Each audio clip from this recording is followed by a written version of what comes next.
します。判決やかもしれないです。 Where are you going, Holmes? Have you been invited somewhere? We have been invited, Watson, We have. Where to? to the Baker Street Irregulars' annual dinner. They sent us an invitation. It is on the table. A dinner?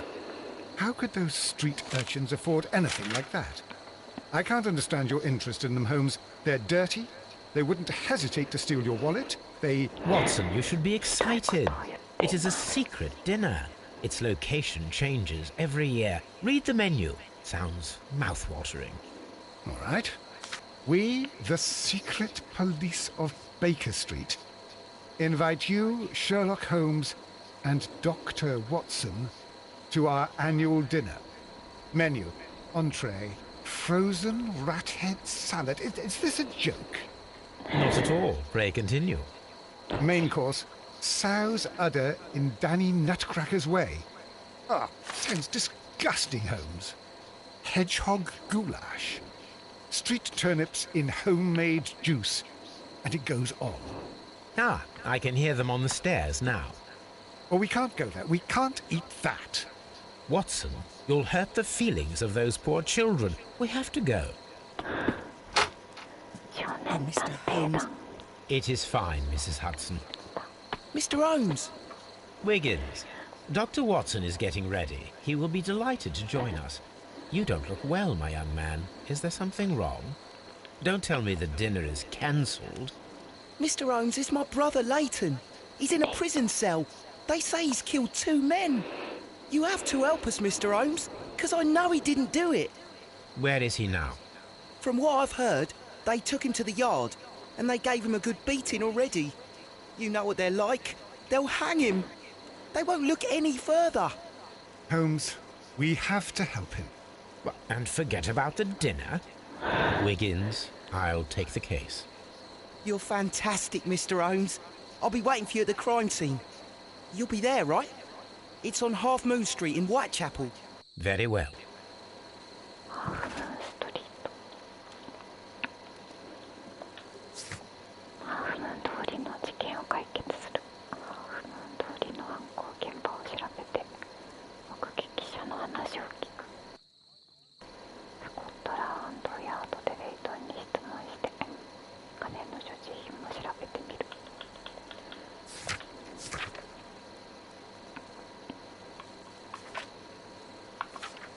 これはさっ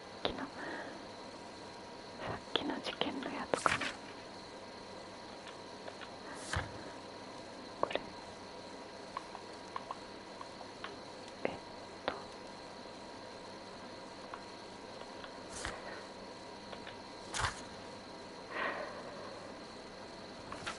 これオッケー。これなんでまだなんだ。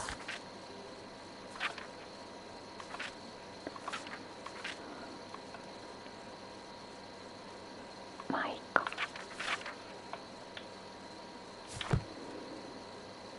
はい。まずレイトンに質問します。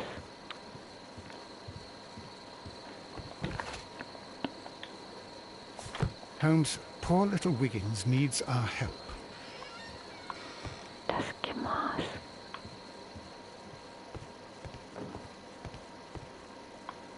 着替えたりしてみようかな。あ、手紙が来てる。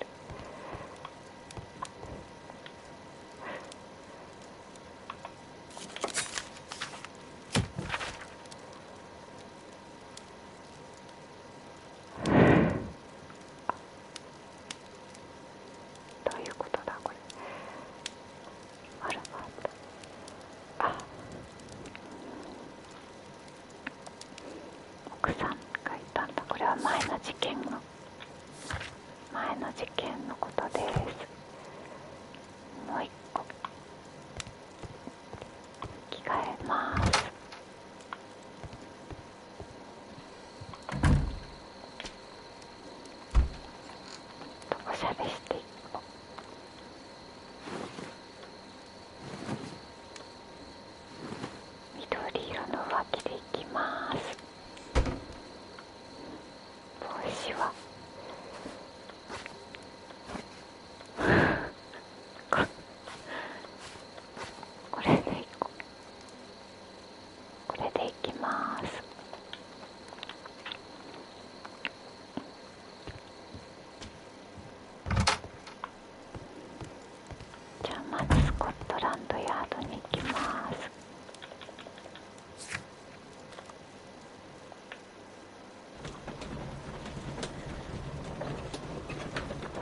Mr. Holmes, whatever brings you here so late at night?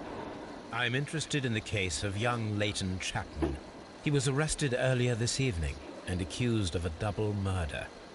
I beg your pardon? That case is quite clear to the police. Or are there any new facts that we don't know about? Who knows, Inspector? Look, you are free to investigate, of course, Mr. Holmes. Chapman was arrested with a revolver in his possession, which you can find in the evidence room. The suspect himself is in custody. Did you find anything else on his person? A few personal belongings. Nothing particular, Mr. Holmes. Thank you, Lestrade.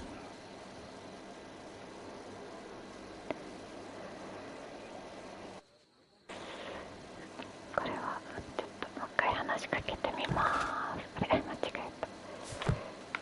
Mr. Holmes, what is the trouble with that lad? ダメなのです Isn't he guilty of murder? 殺人犯じゃないのですか。全然考える気がない様子ですね。 I'm always wondering what's on your mind, Holmes. はい。ではちょっと話を所持品をまず見て、ここ所持品の部屋じゃない。所持品をまず見ます。これがレイトン君の所持品です。 So this is the gun that Leighton was holding when he was caught by the police. It is a Webley revolver, a reliable weapon. It seems as though the shells were not removed from the cylinder. どういうことなの？つまりどういうことなんだろう。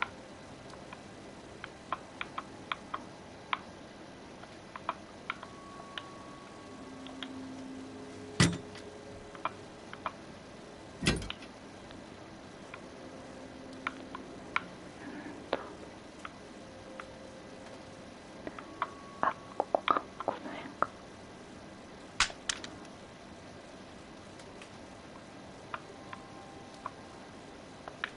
2 out of the 6 shells have been fired. There were 2 shots. A cheap watch, bought with his own money, no doubt. これは弾薬。 2 out of the 6 shells have been fired. There were 2 shots. リンゴ持ってたの。 These cigarettes are filled with cheap tobacco. Nothing interesting.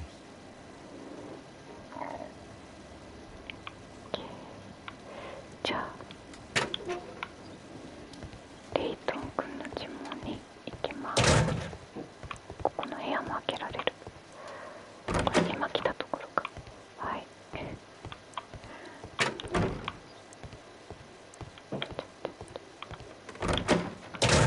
あれいないじゃないか。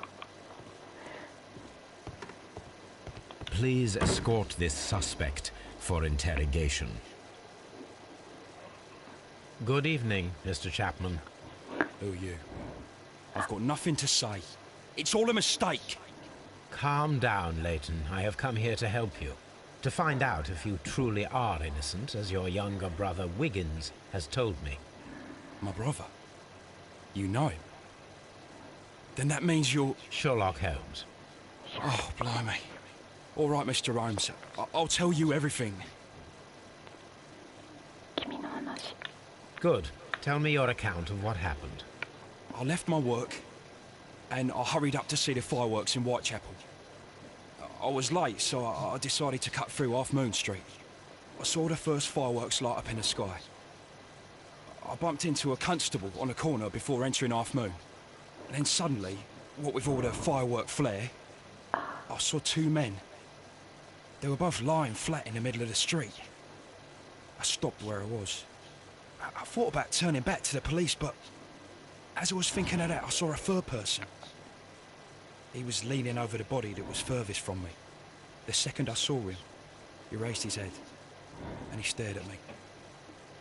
In a flash, I saw his gun, but he made a dash for it instead and he escaped through Whitechapel Street. 戻る時間があった。 So you might still have had time to return to the constable. I panicked. I didn't know what to do. Anyway, I approached the bodies just to see if they were still alive. I saw that one had blood pumping out of his stomach. He was dying. It was horrible. The second one was already dead. He had a hole in his head. He was holding a gun in his hand now. I took it, and then I followed the third man. Interesting. Frey, continue. I turned a corner, and I saw the man standing in the middle of the street. He seemed to be in some sort of panic. And then, Mr. Holmes, something strange happened. I told the police and they laughed at what I said, but I swear to you, my words are true. I started running towards him. But then I was blinded by a flash. It was so bright that I hardly saw anything for a good dozen seconds. But I kept running forward. As I arrived in Whitechapel, I heard a woman screaming. And then I was caught by the police. But there wasn't a trace of that man. Of course, then they found a gun and all that blood. I couldn't see the murderer escaping and all that mess. Perhaps I was still half-blinded at that moment. A thrilling account, my young man. Leighton, are you able to describe the person whom you saw standing in Half Moon Street? Well, I wasn't able to see his face at all. It was too dark, and he was too far away. I could see his silhouette. And what about that? Nothing so special. He was wearing a jacket. He was quite average in size and his weight. I see. Was there anything else that struck you at the time? No. But perhaps it's strange, but I can't remember the sound of his footsteps as he was running away.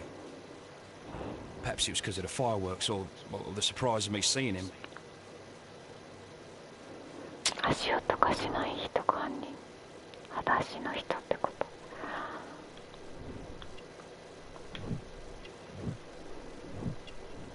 途上育ち。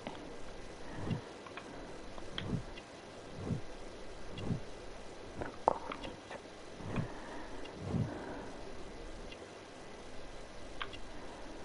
あ、洒落た襟巻きと真の服装。そうなんだ。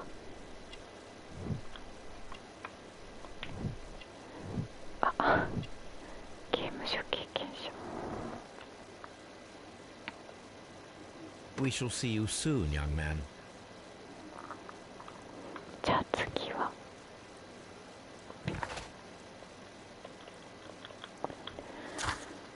レイトン君。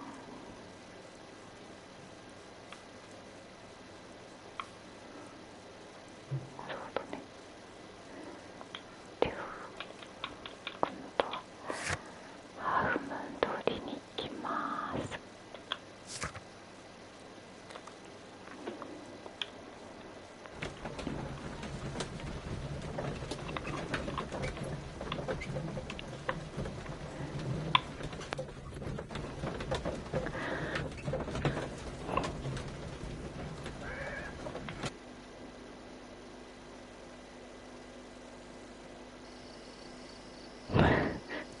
Holmes, poor little Wiggins needs our help. はい、これがハーフムーン通り。あれ、あそこが限界なんだ。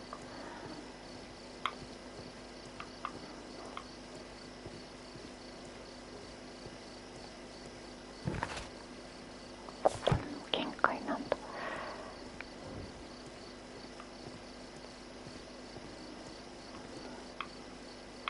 この人には話しかけられないの。ちょっとこっちってこと。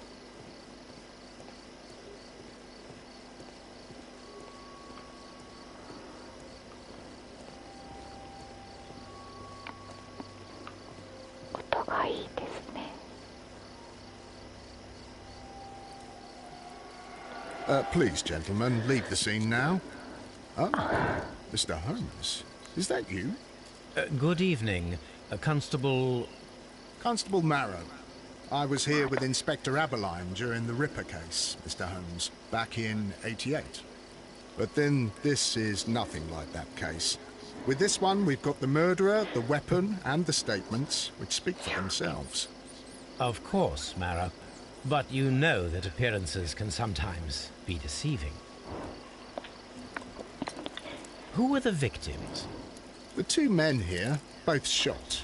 The stab fellow was Brian Vercotti, a well-known ruffian. The other, Kenneth Butler, a jeweller by trade. You spoke of statements. You have witnesses? Well, I was there, so I gave my own statement. And then there were two other witnesses who said they saw the killer Chapman. Mr. Turner, a gentleman who lives in that flat over there. And Polly Powell, a flower seller, who was over at the far side of the street. So, Constable Marrow, I should be delighted to hear your testimony. I was standing at the north side of Half Moon Street. That was the side that you came from. But you would have been unable to observe this part of the street, where we are standing now. That is correct. But I saw the two victims slowly enter Half Moon Street, and then shortly after, the fireworks started. A few minutes after that, the fellow Chapman rushed towards me and ran into Half Moon Street. Please continue. I didn't pay attention, but suddenly I heard a woman's cries and police whistles on the other side of Half Moon Street. I rushed over there and I saw the two dead bodies on the ground. When I reached Whitechapel Street, I saw Leighton Chapman. He'd been caught by two police constables.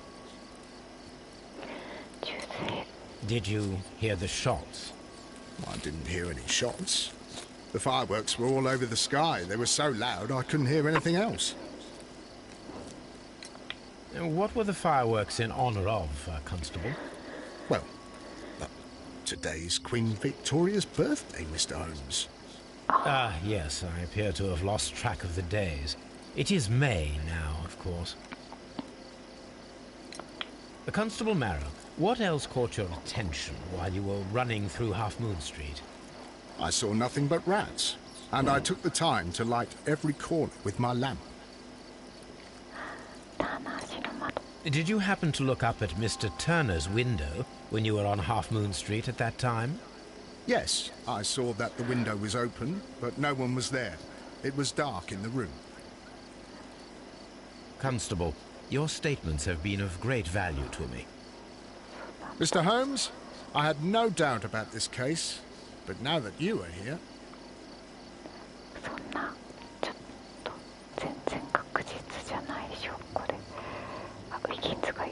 Mr. Holmes, did you see my brother at Scotland Yard? Is he all right? I'll do anything to save my brother, Mr. Holmes.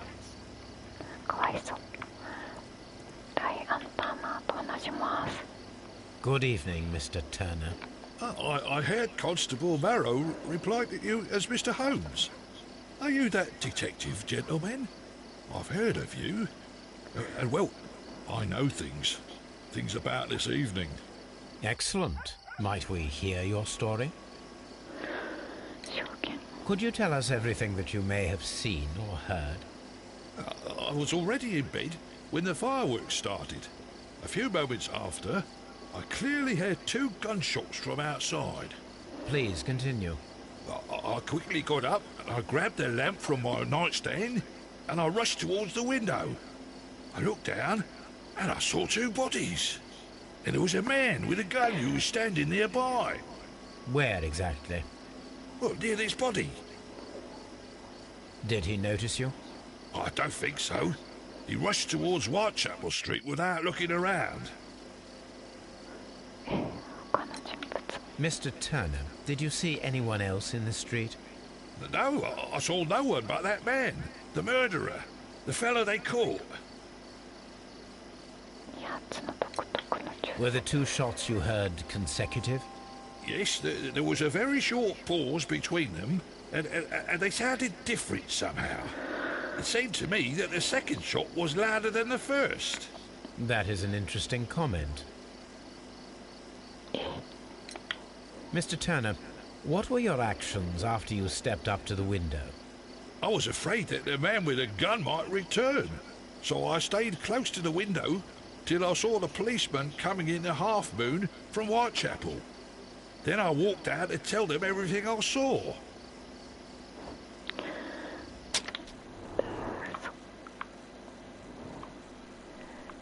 なんかこの人は嘘ついてるわけじゃなさそうですね。君主退役軍人ボタンが取れてる。これは関係ないの。怪しい生活。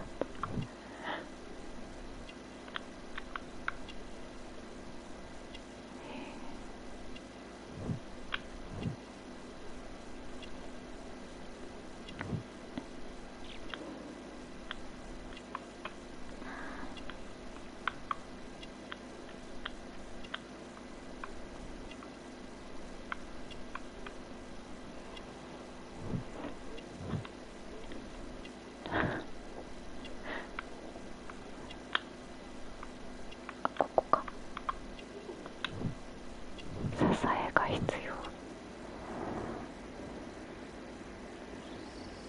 You have helped us a great deal, Mr. Turner. これ推理します。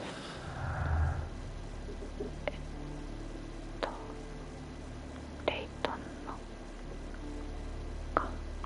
回転式拳銃と異なる銃声。これを実際は3発発砲された刀には2つの異なる銃声音として聞こえた。そうなの。いつ3発発砲されたことが分かったの。最初に1発発砲され、その後すぐに2発の弾丸が同時に発射された。銃はそれぞれハーフンドルに全く違う場所から発砲された。それが刀には2つの異なる銃声音として聞こえた。分からないからこれは保留にしとこう。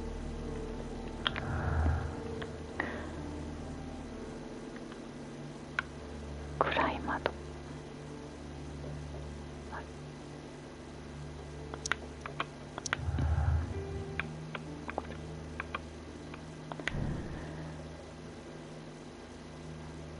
なるほど、食い違っている。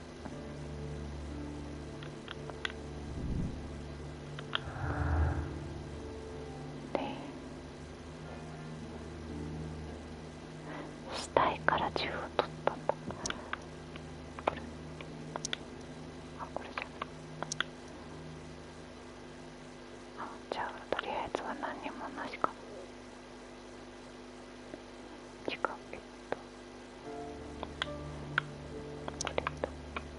これ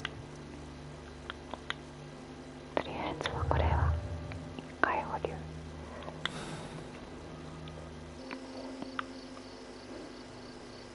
これ選んどけってこと。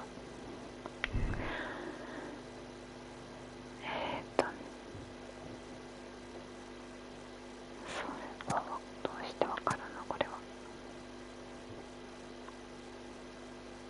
こっちにしとこうかな。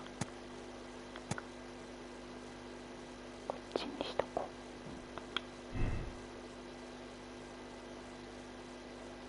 銃撃戦を再現する。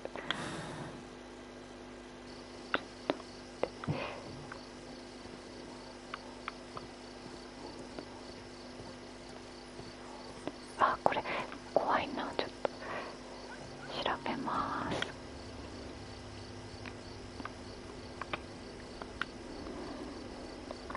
He tried to stop the bleeding with his hand. Death was not instant. 即死ではなかった。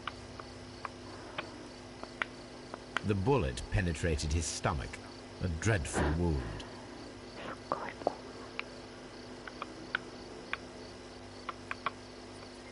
で、入れずに。 A tattoo from Westgate Prison.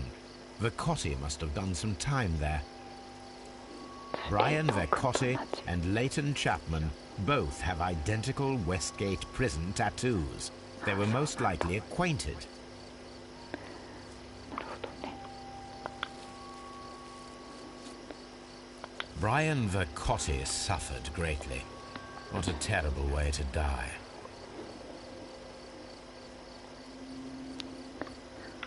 この人は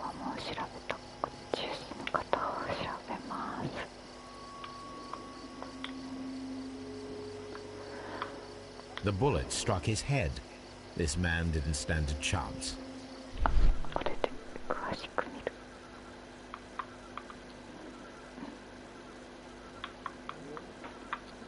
A piece of wood that has stuck between the cobblestones. Let us take a closer look.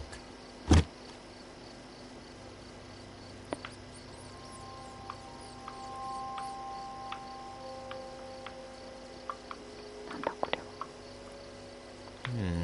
This shard of wood is quite new. これ杖の先みたいな感じ。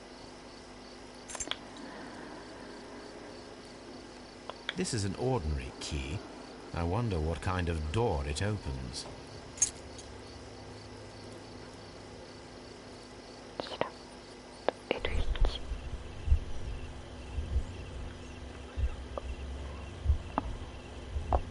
ちょっとむず。これ何？はい、この人が選ぶ。あそこに向かって。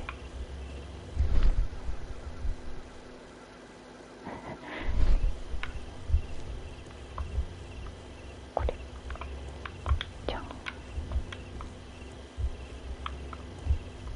選ぶ。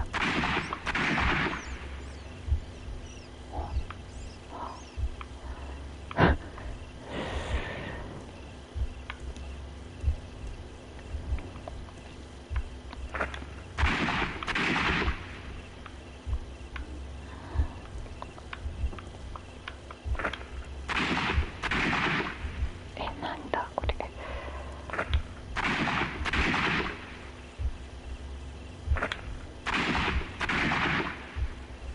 何をすればいいんだろう。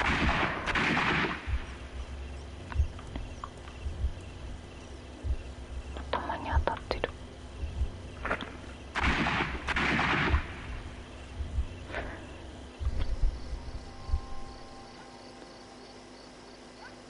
もう一回やろう。こっちの人だとしたら、これ人は避けて。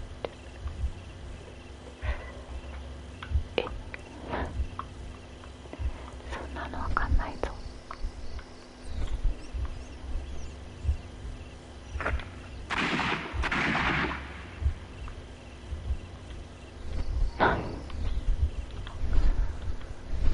借りようがあるのかな。ちょっとわからないんですけど、一回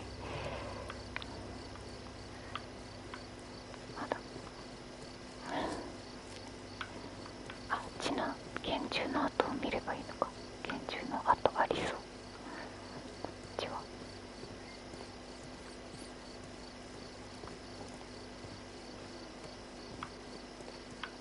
なさそう。ちゃんと確認した方がいいのかな。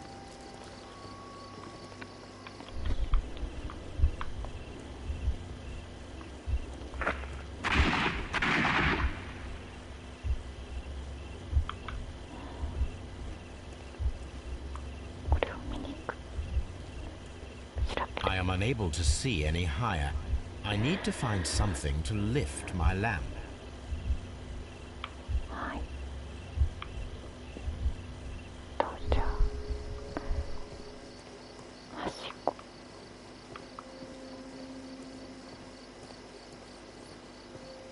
しご的なものを調べて。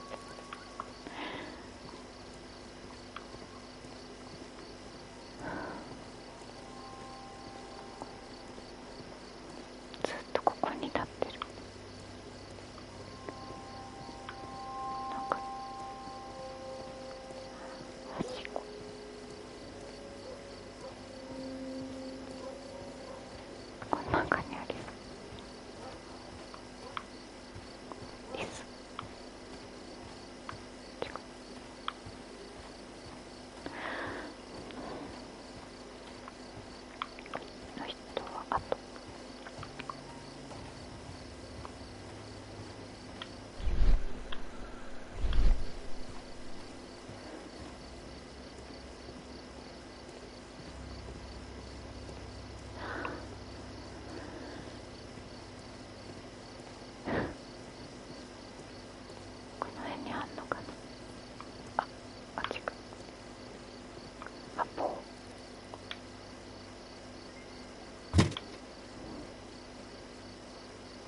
This should be useful. これでこれでこれで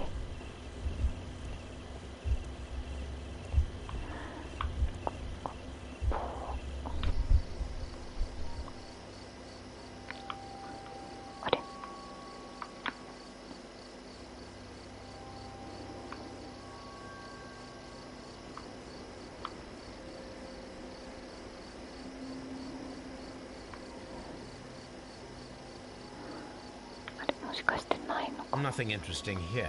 ないんだ。じゃああっちなんだ。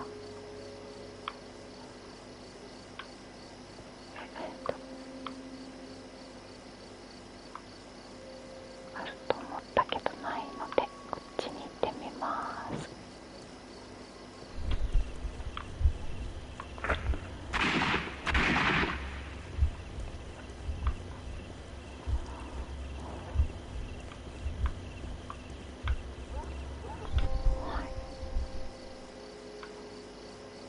これかな。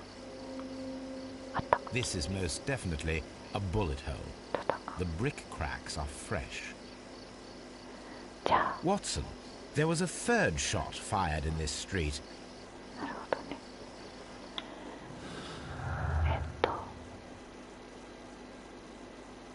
3つ目の弾丸。レイトンの回転し違うの。2人の被害者。3つ目の弾丸。互いに発砲した。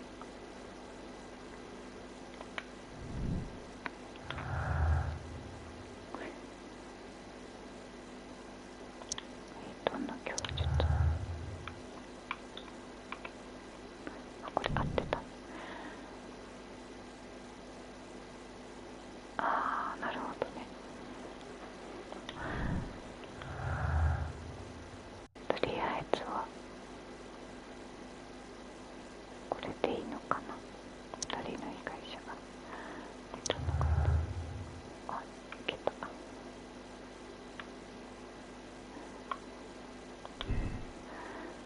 ケネス・バトラーとブライアン・バーコッティ両者が拳銃を持っていたことから相打ちだったと言える。拳銃が一部に出している。そうだ、こっちだ。よし。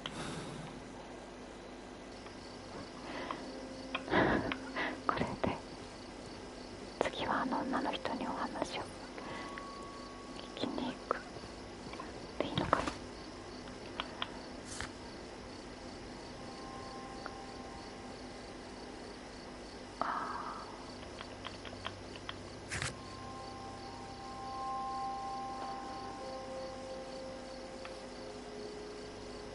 なるほど。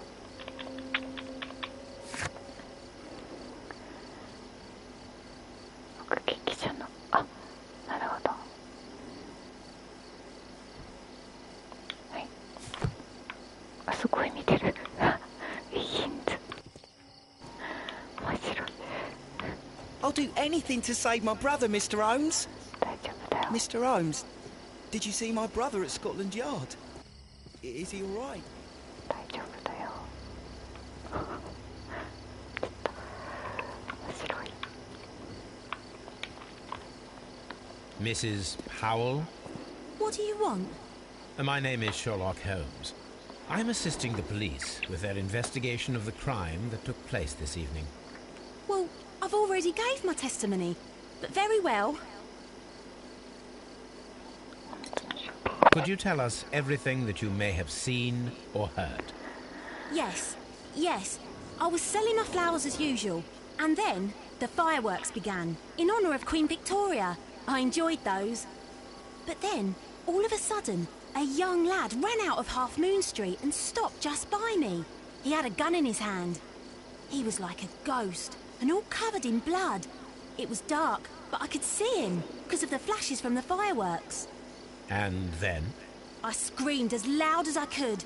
I knew that a policeman should be on duty in the vicinity. He had no time to escape. 2 constables got him. Then another constable came out from the very same street, and I heard him talking of a horrible murder.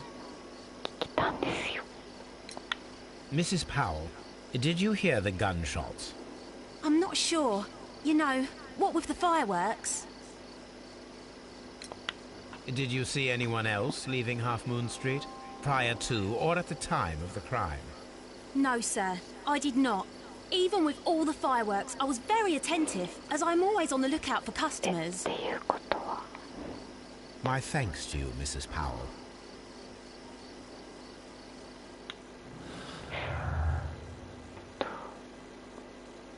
共通するデートンチャップマンブライアンブーコッティとケネス・バトラーなどにハーフ通りに入った唯一の人物。彼は死体のそばに立った後現場から逃げていく。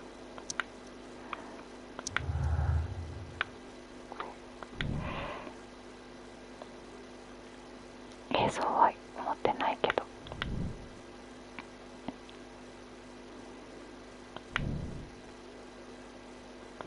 これ矛盾しちゃうじゃん。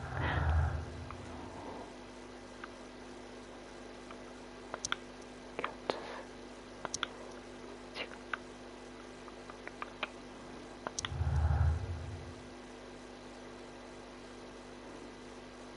なんだこれか。あれどんどん彼が犯人っぽくなっちゃった。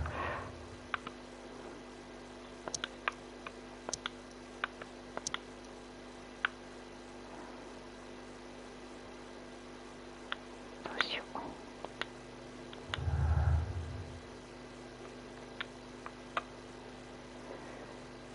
まあいっか、一回これは後でまた変えられるでしょ。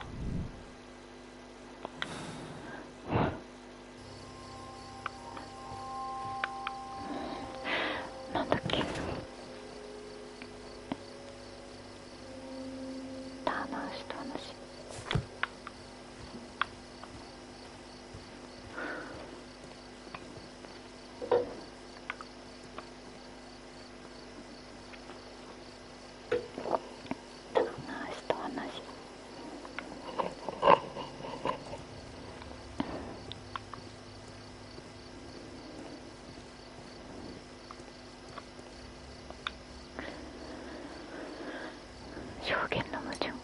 Mr. Turner, you have stated that you remained close by your window after the crime, is that correct? Oh, yes, Mr. Holmes. I stayed at my window until the policeman arrived to examine the dead bodies.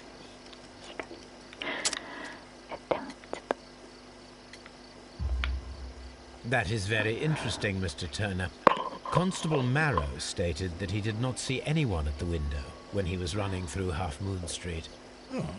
Well, I think Constable Marrow and me, we might have been distracted by the whistles and shouts coming from Whitechapel.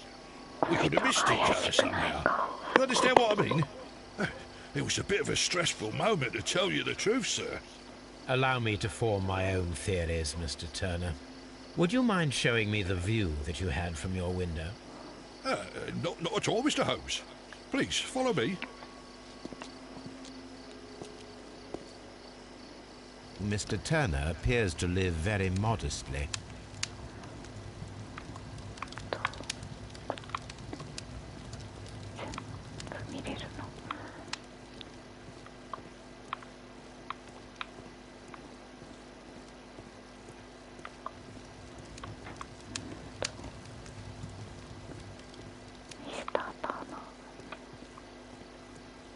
Anything else you would like to know, Mr.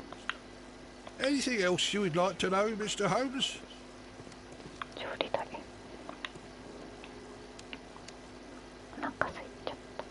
This kitchen knife is quite sharp.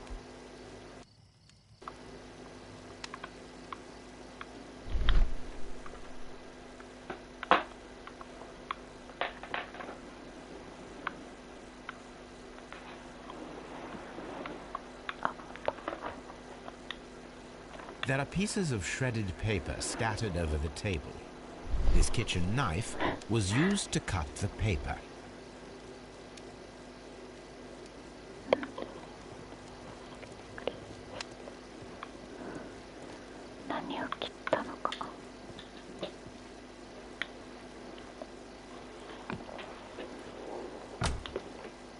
So, that's the view Mr. Turner had when he opened the window.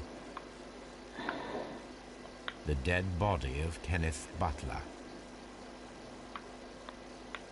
Brian Vercotti's contorted corpse. Mr. Turner had a perfect view of the crime scene. He saw the bodies clearly, and Leighton Chapman standing over them. それだけ。 Anything else you would like to know, Mr. Holmes?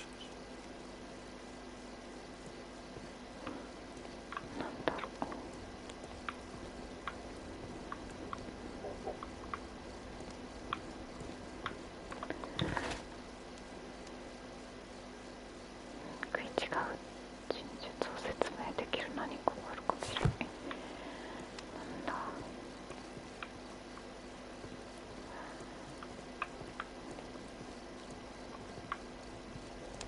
あ、この紙。あ、暖炉。 This fire is dying out. It was last tended to over an hour ago.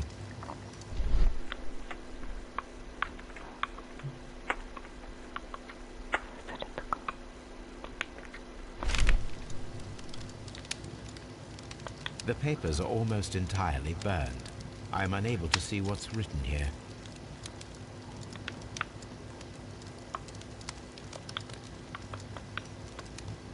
These words are illegible. The papers were thrown into the fire just a short while ago.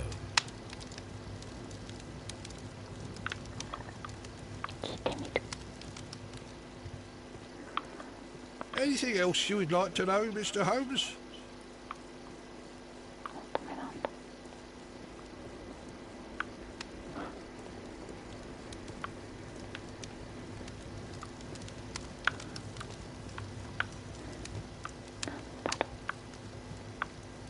った。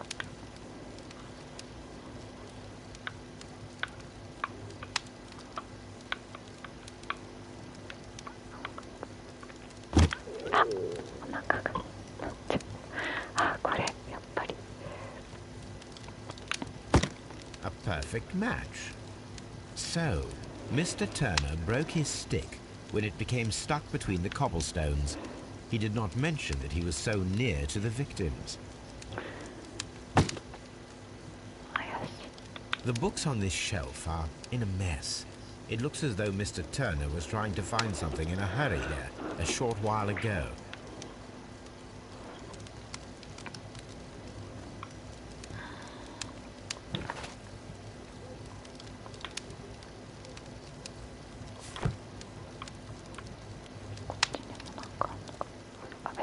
Mr. Turner was roused from his bed by the sound of gunshots.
No, it didn't happen this way. あ、違うの。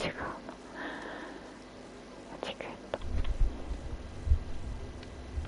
強いボトルが1。ベッドから起き上がるが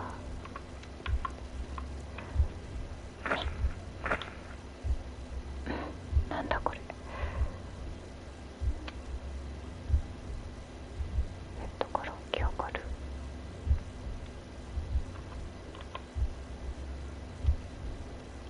なんだこれは。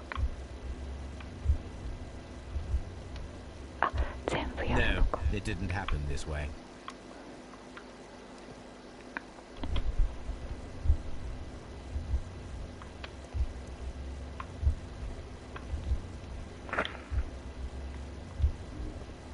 はい。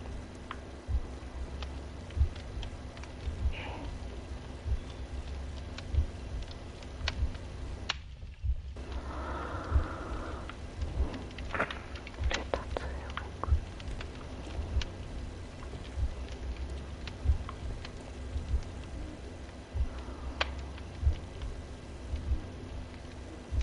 難しい。窓を開ける。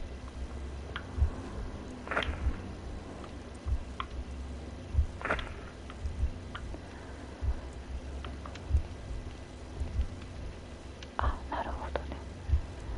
これは間違いだじゃん。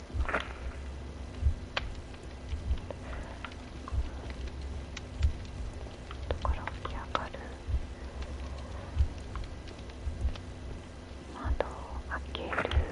下を見下ろす。死体に近づく。何かを見つける。顔を取る。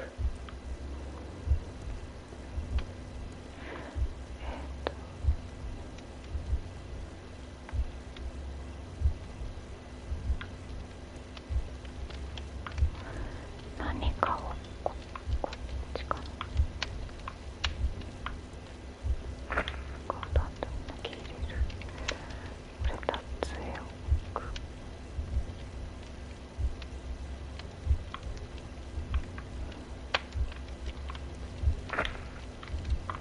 包丁で。あ、違うなこれ。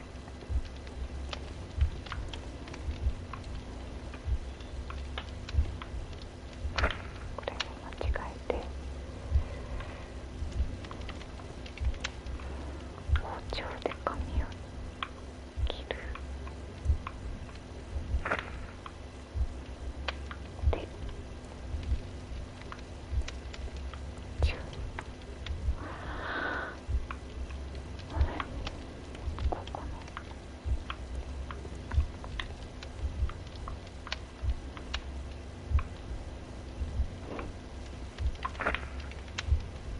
何かを取る。何かを投げ入れる。これでいいのかな。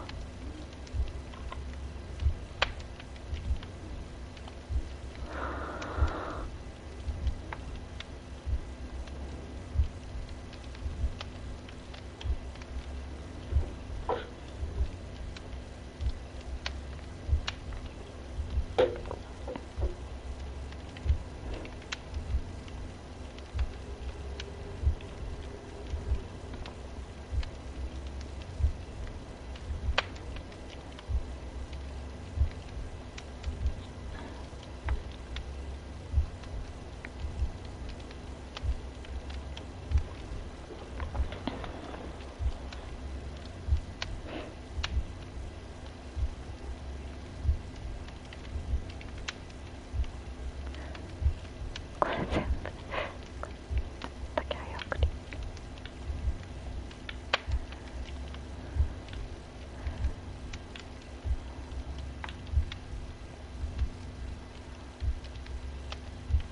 違うかな。No, it didn't 違 happen う this ん way. だ。ちょっと待って。まず起き上がる。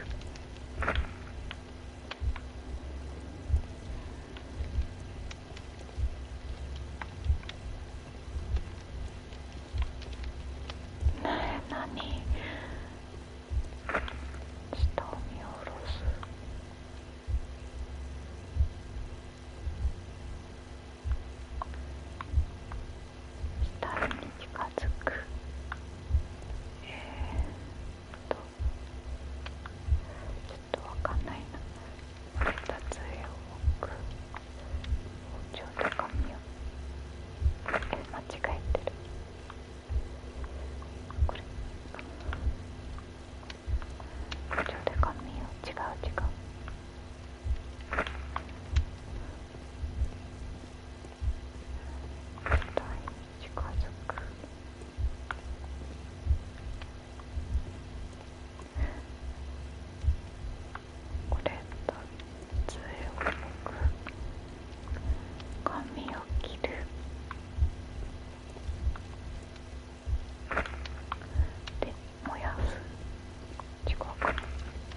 So Mr. Turner used a book to hide an object that he found on Kenneth Butler's body. The question is, what did he find?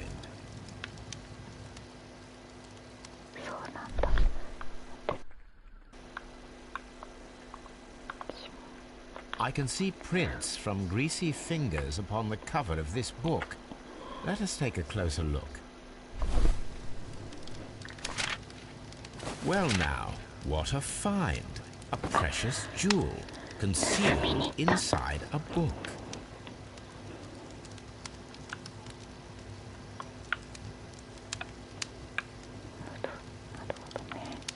A bracelet with a unique ram's head design, a distinctive feature of ancient Grecian artifacts, probably of the Hellenistic era.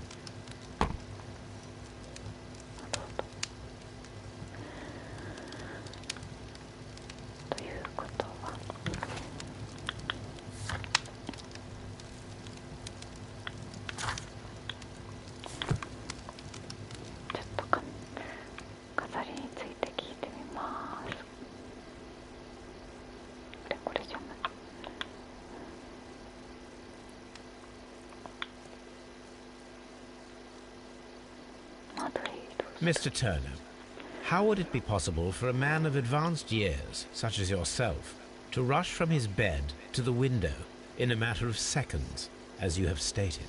Well, I'm able to move very quickly, despite my age. And when the situation requires it, Mr. Holmes.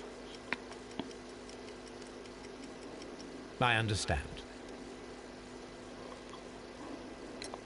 Mr. Turner, how would it be possible for a man of advanced years, such as yourself, to rush from his bed to the window in a matter of seconds, as you have stated? Well, I'm able to move very quickly, despite my age.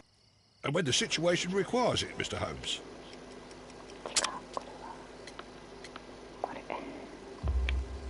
I highly doubt that, Mr. Turner. I observe that you suffer a severe limp due to your injured right leg. It would have taken at least 10 seconds for you to approach the window. That means you could have easily missed something or someone in Half Moon Street during that time. You're right, Mr. Holmes. I could have missed something. But it did seem to me that everything happened so quickly. Oh, time can pull tricks on you. And what of everything else that you told us? Mr. Turner, it is vital that we have your complete and true statement. Mr. Holmes, I do assure you that the other things I said were most sincere. Mr. Turner, you were not sincere with me. Not then, and not now. But Mr. Holmes... This, Mr. Turner, does not look like anything that a poor man might possess. It is worth more than the home that you live in. I can explain. No, merely correct me if I am wrong. You saw Leighton Chapman through the window, but you also noticed a glittering object on the ground, this precious jewel. You walked down and took the bracelet from the body of Kenneth Butler, and when you heard the whistles, you hurried away. That broke your walking stick. It caught fast between the cobbles. Constable Marrow was unable to see you in the window as you were climbing up the stairs on your way back to your flat. Upon returning home, you hid the precious jewel inside a book. Mr. Holmes, please don't send me to prison. I didn't do anything bad. I'm just a poor man. When I chanced upon the bracelet, I saw it as an opportunity to make a little money. I was desperate. I only took the bracelet, that's all, I swear. You made a mistake by lying to me. But you are not a criminal. I believe that. Although I must return this bracelet to its rightful owner.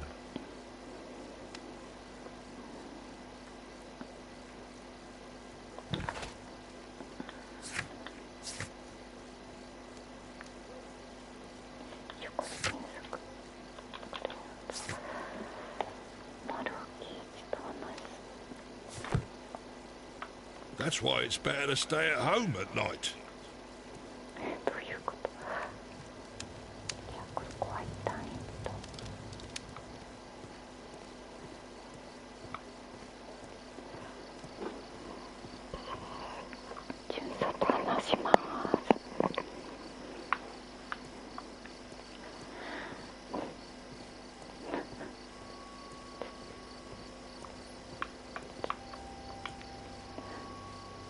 Constable Marrow, I would value your assistance in this investigation.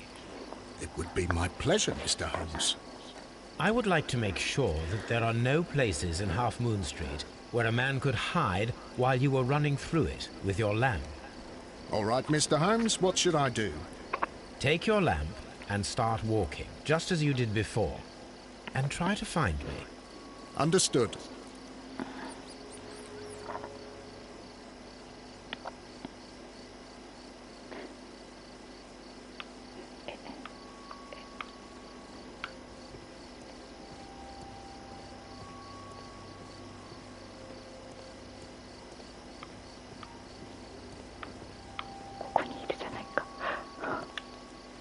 I can see you very well, Mr. Holmes.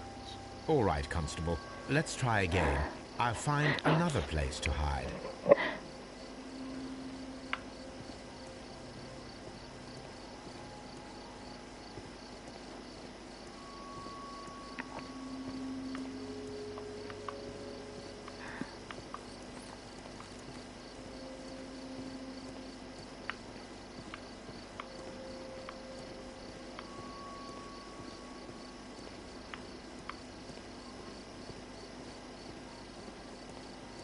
No, this is not how I walked at the time of the crime. I was more attentive.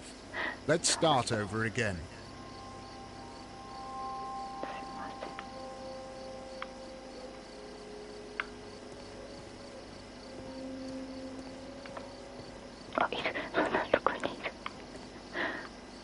Here you are, Mr. Holmes. All right, Constable. Let's try again. I'll find another place to hide.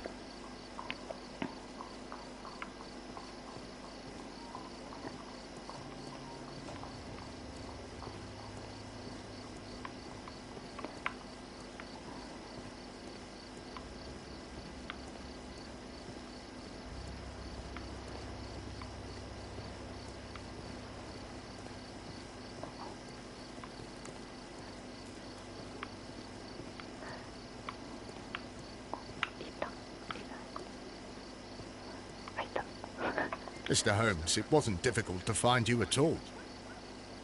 It is obvious now. No one could escape Constable Marrow's lamp while hiding in the street.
It would be my pleasure to assist you with your investigation, Mr. Holmes.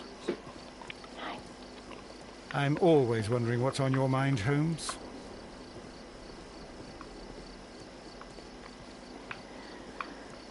Mr. Holmes, did you see my brother at Scotland Yard?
Here it is. I need to continue my research in my archives. これらの美しいことを食品をアイデンに積むのだからが所蔵する代表作のうちである。ここの大津の羊の頭が描かれている。ミッティ・リーニのことの羊は1885年から行方不明になっている。1885年。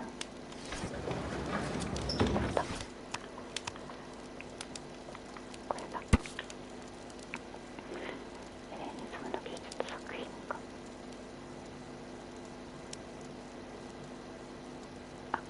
ケネス・バトラーがその日。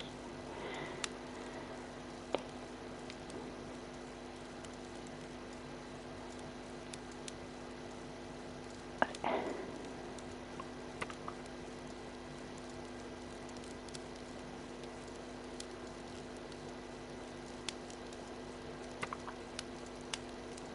Here it is. One of the victims, Kenneth Butler, was involved in the story of the stolen Hellenistic treasures. A visit to his pawn shop should tell me more.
I'm always wondering what's on your mind, Holmes.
Mr. Butler's key matches the lock perfectly.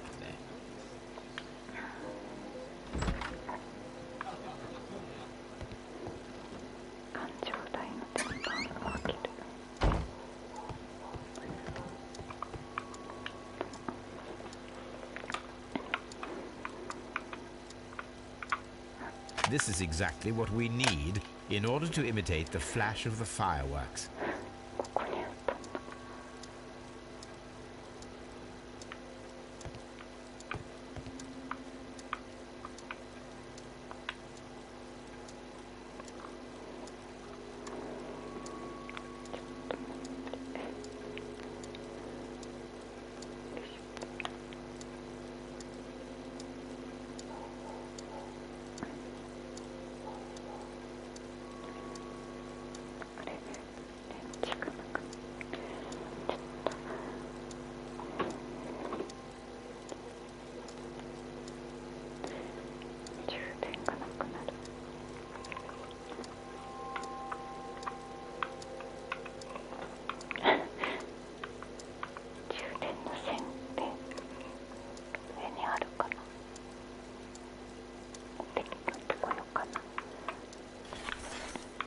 It looks as though Mr. Butler kept a careful record of his operations.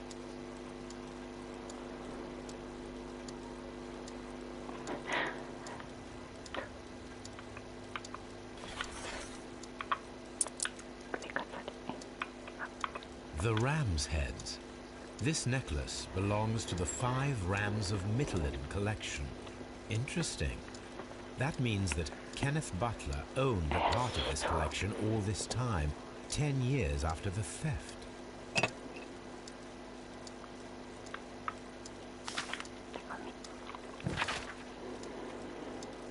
いや、ケネスいつか俺に古代芸者なので羊などがついた金の石産店について話してくれたようなまだ持ってるんだろう。いい知らせがあるぜ。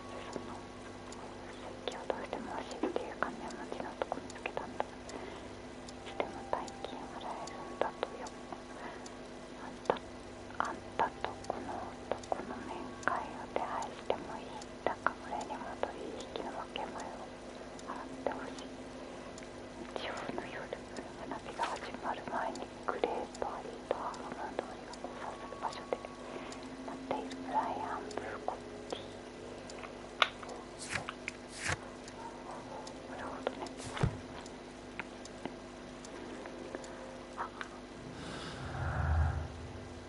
収束不明な芸術品バトラーの好き。あ、違う。消息不明の芸術品。盗品はなし。あれ違うの。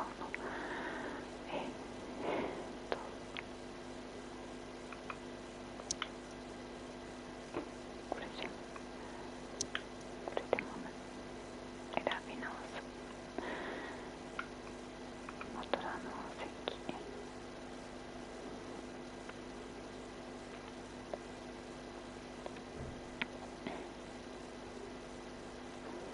取引を行っていた。盗品がなし。違うか。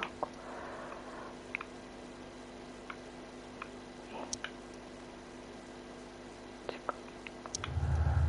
これでいいの？これか。レーニズムの宝を盗み取ることがハーフムーンという時の犯罪の動機かもしれない。ターナー氏が事件直後に死体からで飾りを盗んだが指輪は見つからなかった。いいのかな。これは違うか。はい。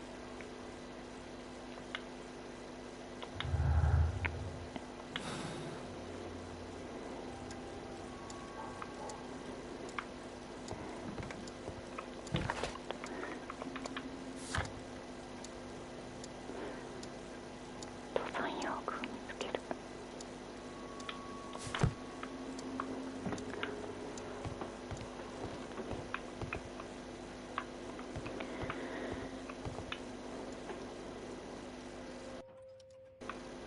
これか。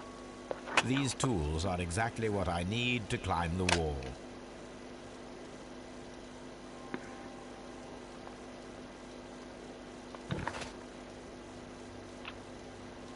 よし。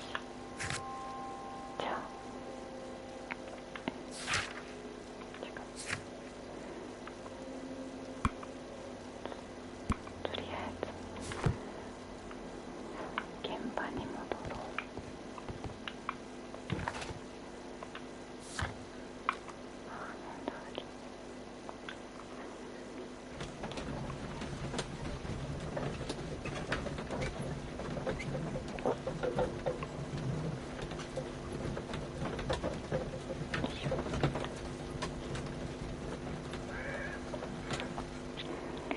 充電できない。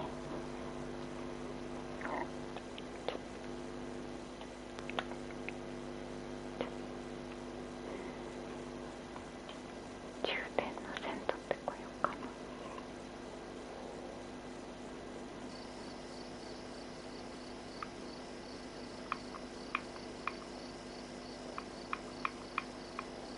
あとその I'm always wondering what's on your mind, Holmes.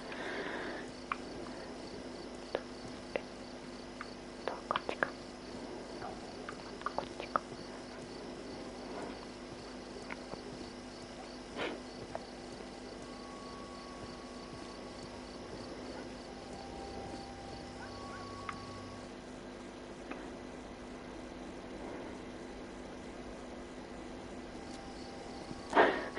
What's up with you, lad?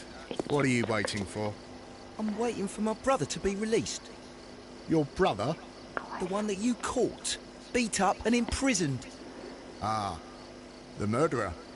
He ain't killed no one, copper. Watch your mouth, lad, else you'll be joining that worthless brother of yours. ひどいことを言わないでくれ。マロ巡査。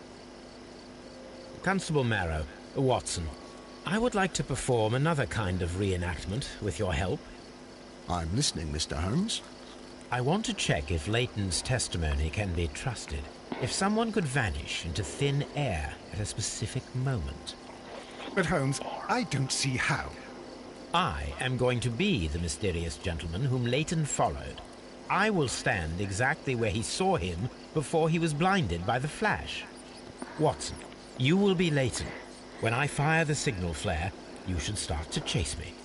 I understand, Holmes. You, Constable Marrow, just play your part and do exactly as you did. Just, please, wait 5 seconds after the signal flare. I doubt that Polly Powell would have screamed any earlier. As you say, Mr. Holmes. Let us begin then. Catch me if you can. Catch me if you can.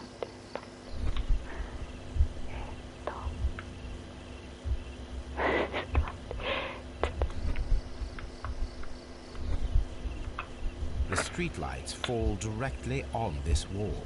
Not an ideal spot to escape the crime scene. It is also directly in front of Polly Powell. なるほど。ここはどうか。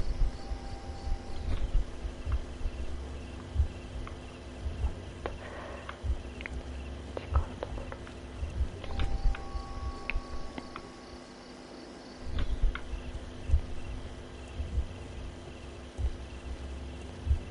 ここしかないのか。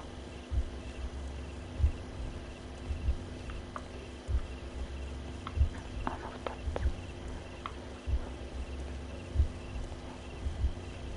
The moon illuminates this wall. Anyone trying to climb it would be easily spotted by Constable Marrow. どこにある？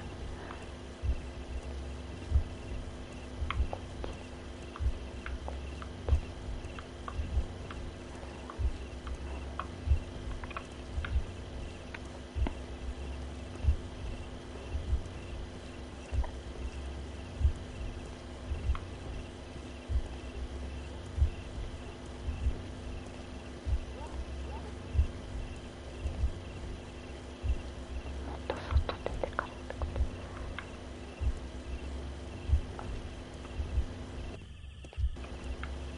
なんかある。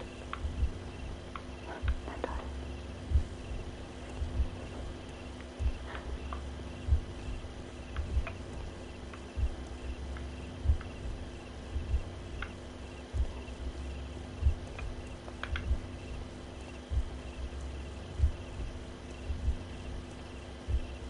ここじゃ。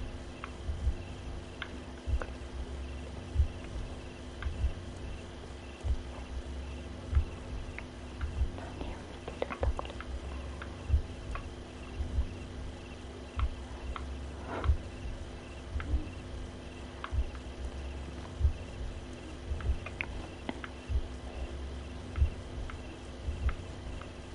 あれ。なんだ。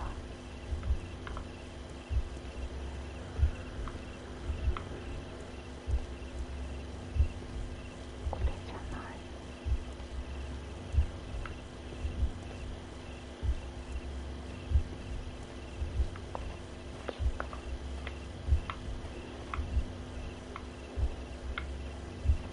This wall is cast in shadow.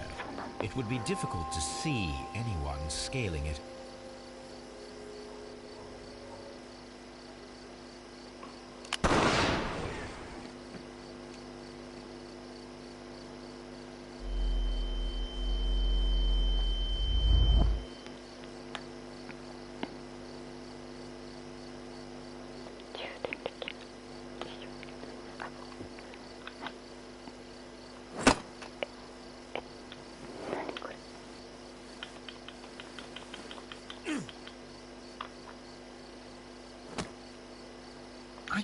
barely see anything.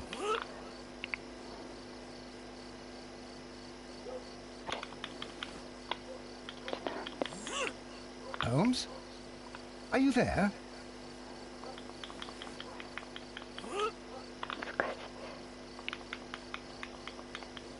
I should try climbing faster. ごめんなさい。もう一回やります。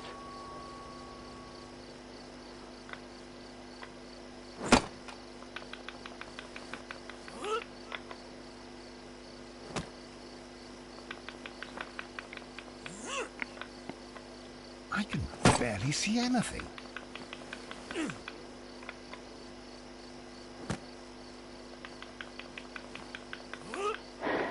Holmes? Are you there?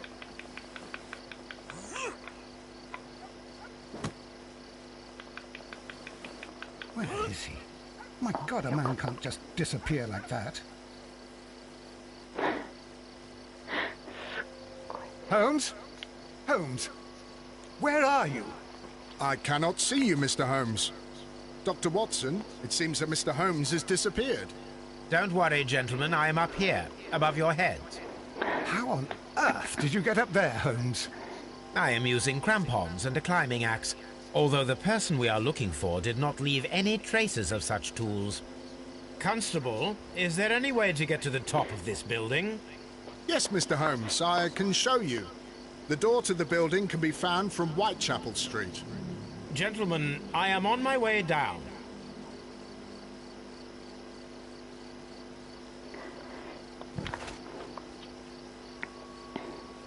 屋根裏を調べる。はい。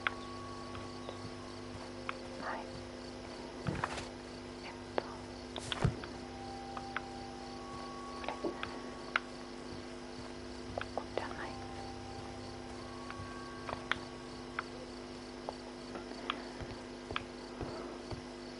屋根裏にいる。These shards of glass are from the window above.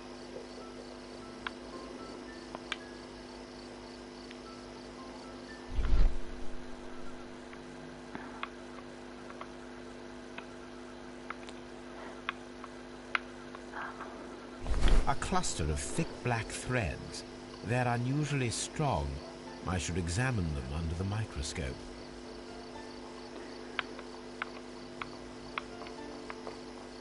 It's empty.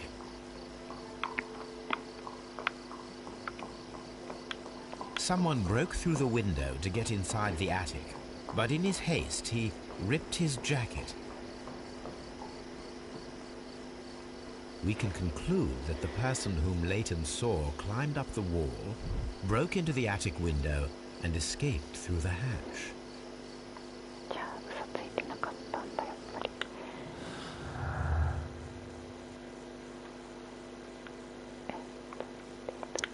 術壁の森人。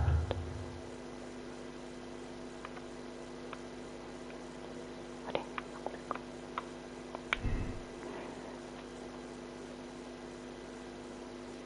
これだ。これが違うぞ。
Let us take a closer look.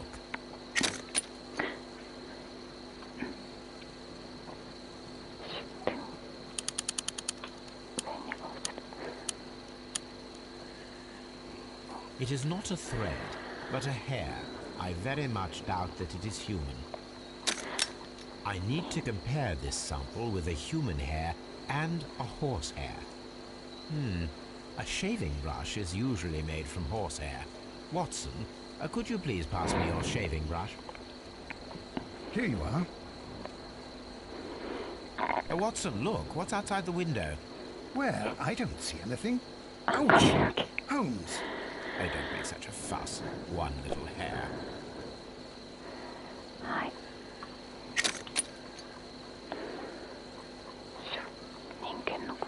Human hair is significantly thinner than the black sample.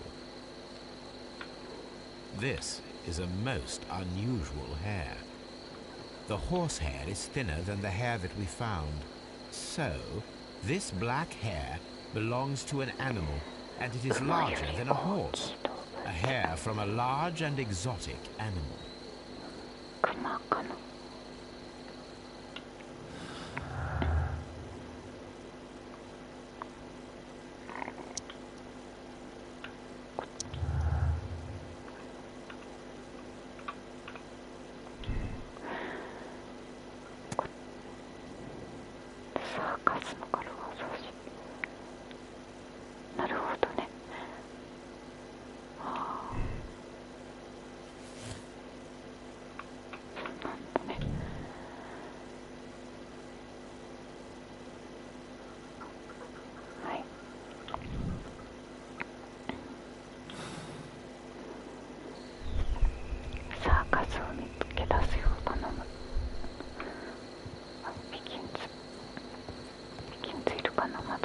Wiggins is currently at Half Moon Street.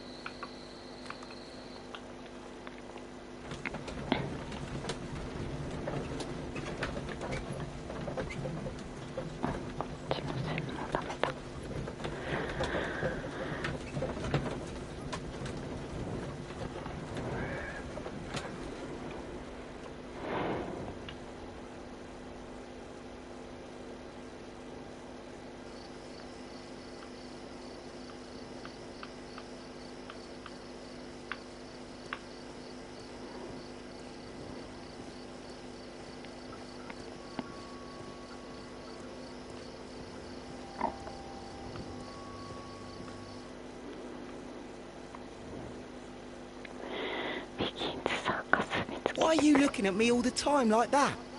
I'm just watching you, lad. I never know what to expect from people like you. People like me? Yes, street beggars and thieves. I ain't a thief. Oh, no? Then where did you get whatever it is that you're gnawing on? I very much doubt that you bought it. What ain't seen can't hardly be stolen.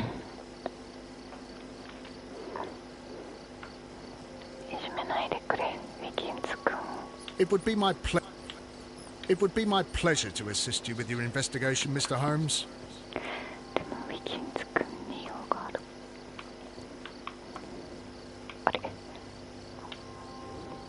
Mr. Holmes? We have good news for you, Wiggins. The investigation has proven very interesting so far. We found facts and details that confirm your brother's innocence.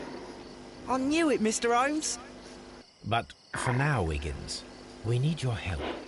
Anything you like, Gov. I need you to locate a circus that has stopped over in London.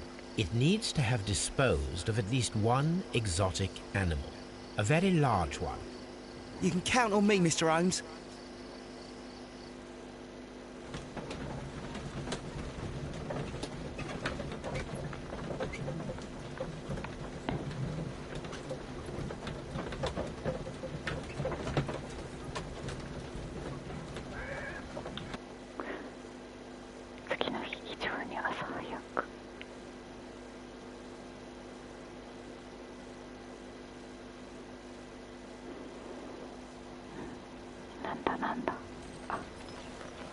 I do hope that those children don't get into trouble, Holmes.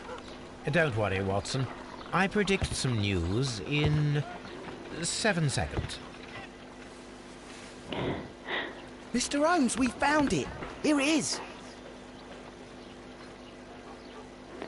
And this is a young Indian elephant, the highlight of the show.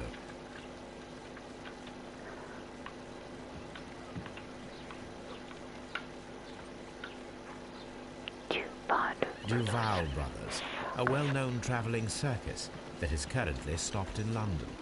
I believe that is exactly the type of circus we are looking for. I'll pay it a visit.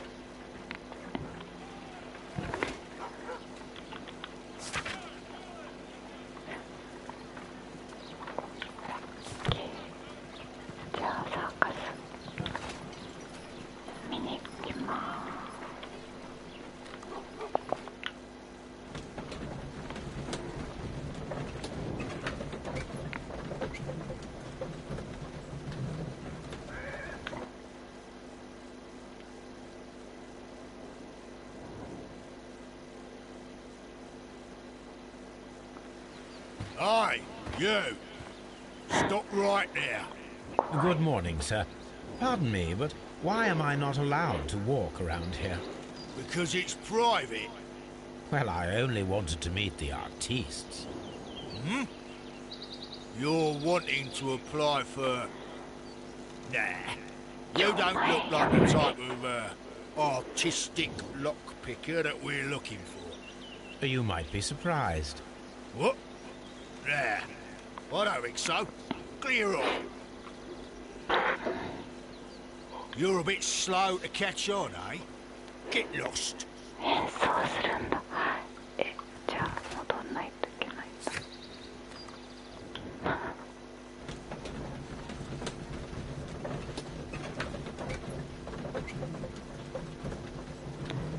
サーカスに入るために演奏します。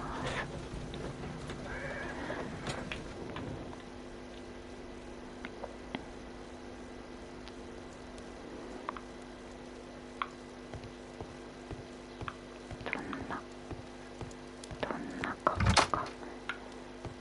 いいんだろう。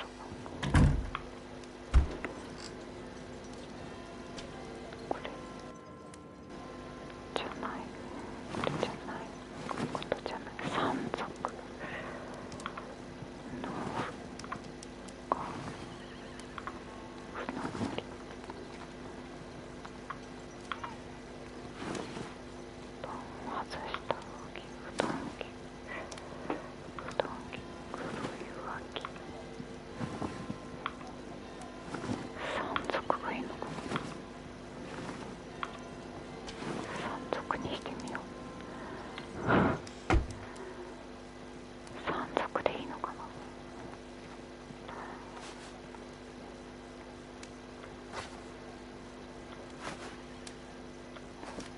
ちょっとわからないんだけど、帽子かぶらないことにしよう。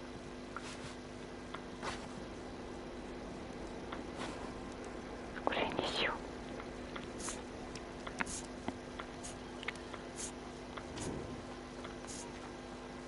ごいひげが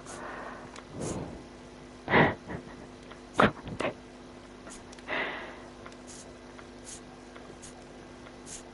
これどれがいいのかな。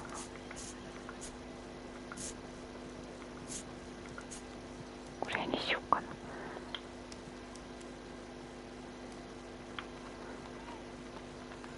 ダメなのかな。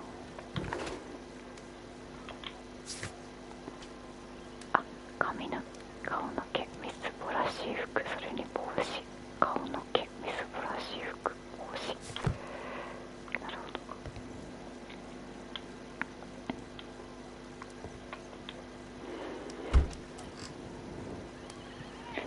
みすぼらしい服。山賊でいいのかな。で帽子。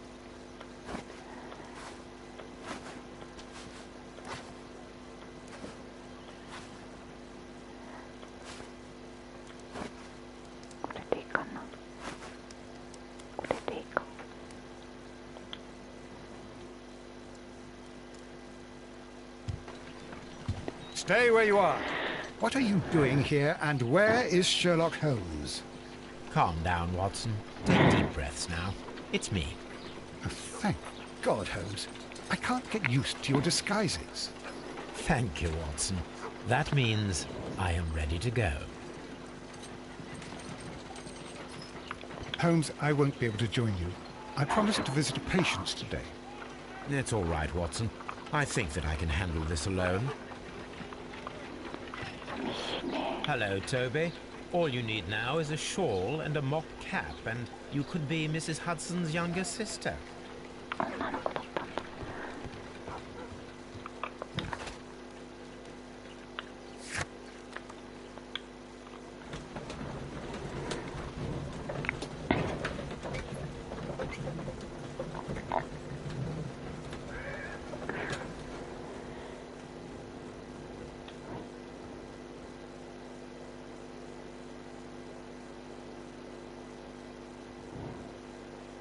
Who are you? What's your name? My name is Nigel. I'm here to open the locks. Talented, eh? Let's see. Go inside the marquee and show yourself to Charles Foden. And I'd highly advise you not to trick you. Got that? I've got it.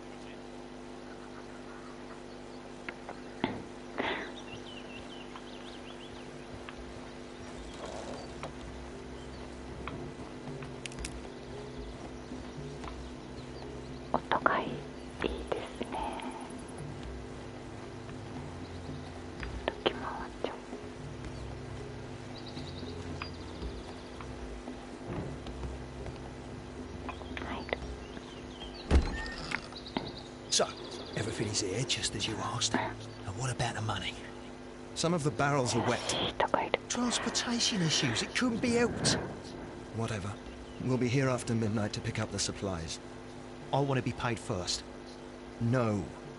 You'll be paid after we make the transfer, as I said. Right? I hope that no one saw you. The police are on the lookout. Of course not. I'm a professional. Glad to hear it. Be ready for tonight, then. なんだ怪しいぞ。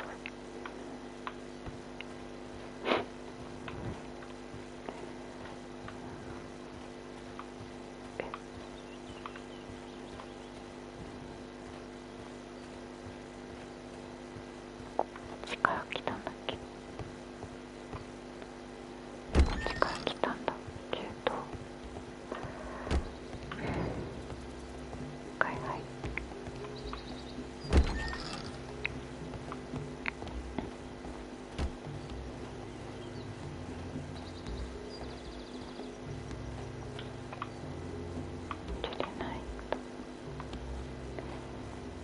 なんだ。あ、取る。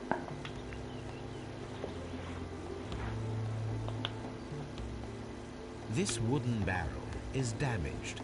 It is difficult to say what is inside. This wooden barrel is damaged. It is difficult to say what is inside.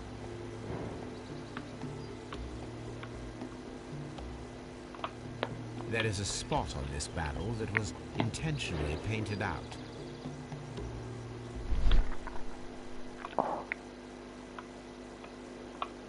The crest of the Honourable Artillery Company. Could it be gunpowder? I need to be sure.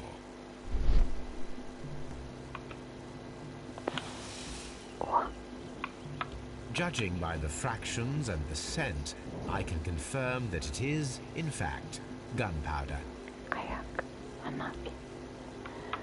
The barrels are roughly clustered. It seems as though they were brought here in a hurry.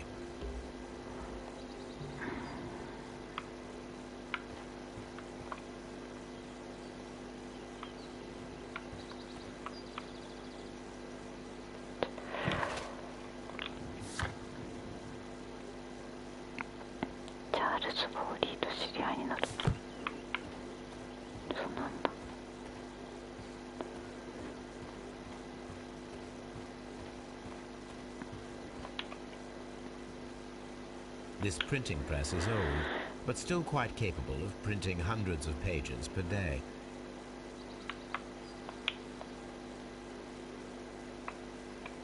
From lambs into lions. Those are words of encouragement and defiance.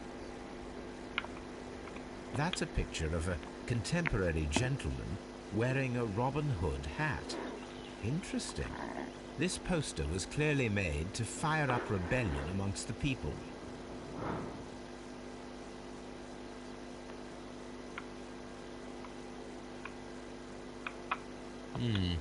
There are enough posters to paste across half of London's walls.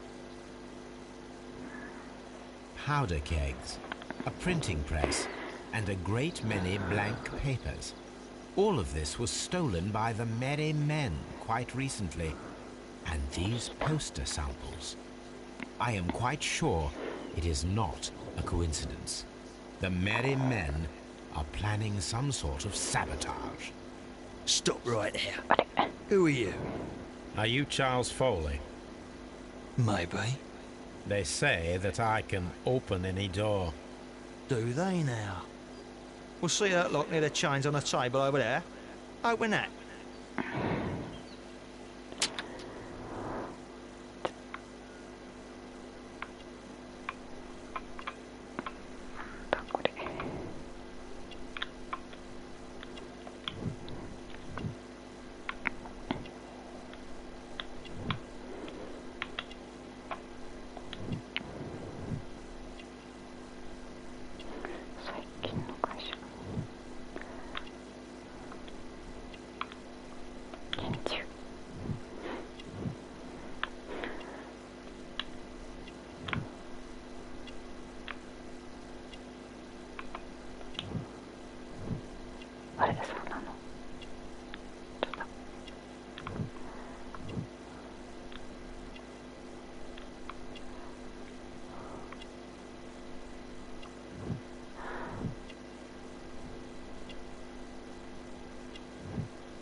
Well, they're right. What's your name? Nigel Shirley, from York. Nigel from York. Never heard anything about you. How'd you hear about me? ちょっと待って。これじゃないんだ。どうしよう。Nigel from York. Never heard anything about you. How'd you hear about me? はい。これかな。違うか。Nigel from York. Never heard anything about you. How'd you hear about me? ちょっと待って。逮捕されたと。It's a long story. I met your brother, Vincent the Butcher Foley, in prison. He told me all about his betrayal and all about you. Before I was released, he told me that you might find a job for me one day and pay me some money for my craft. Well, he died 7 days ago in prison. I'm sorry to hear that. That's all right. The traitor has paid the blood price for it. And you'll do the job anyway, because I need a talented lockpicker. I know just where to search for his legacy. It's all about the Hellenistic treasures, isn't it? Gosh, you fool. Now, listen up. You'll come with us tonight, and you better mind yourself. Us? Wait, who's coming then? Billy Jean. And what will I get for that? We'll share the loot. The one you seem to know about. Right. Wait for us at the abandoned manor house on the corner of Ladbroke Grove and Kensington Park Road at midnight. Deal.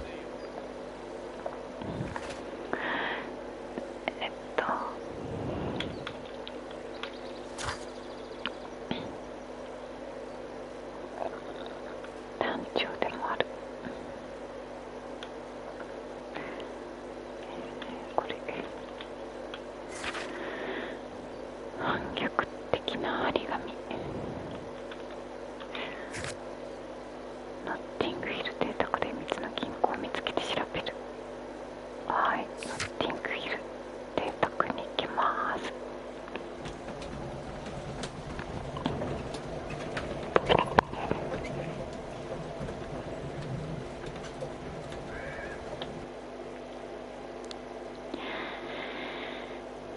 Here I am at the manor. Somewhere inside it are the Hellenistic treasures.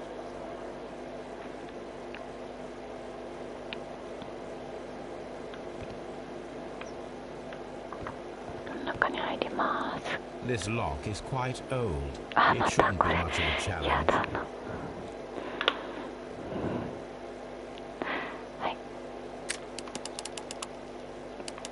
振らなければ。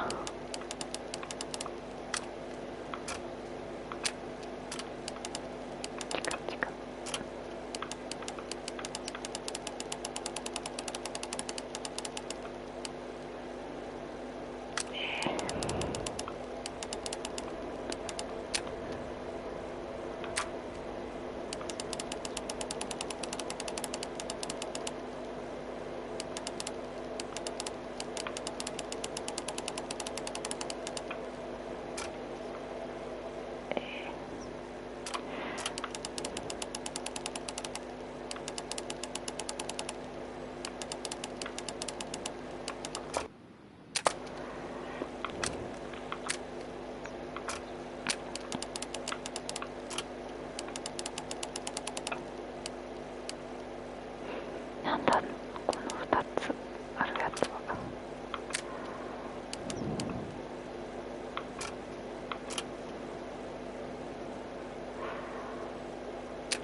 でしかないんだ。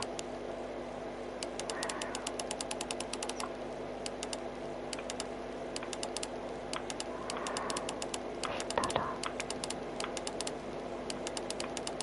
これで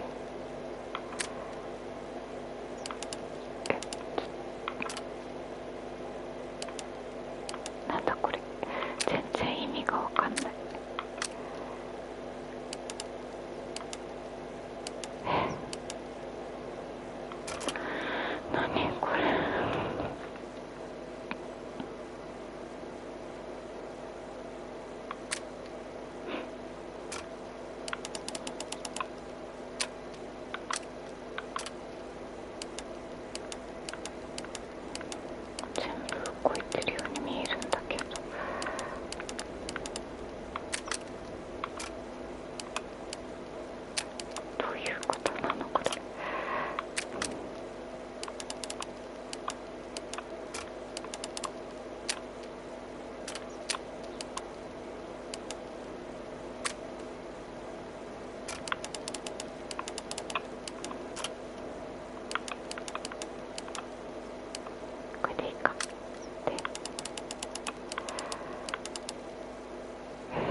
find where the safe is hidden and lockpick it. 難しい。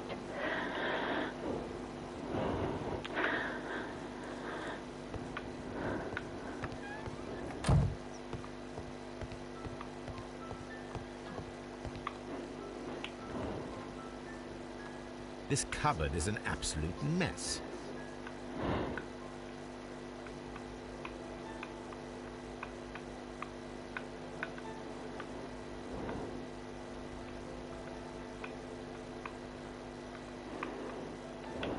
Several books have fallen from the shelves. It seems as though this cupboard can be moved. I'll give it a try.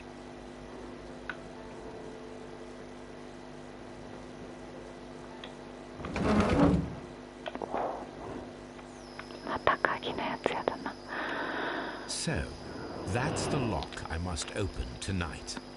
Let me see.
A surprise. Another lock.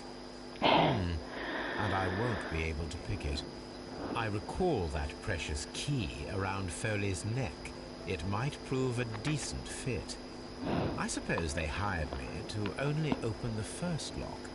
Let us wait for the thieves, track them, and find out. Let us check the thieves' possible escape routes in the event that they are caught off guard by the police from the front door.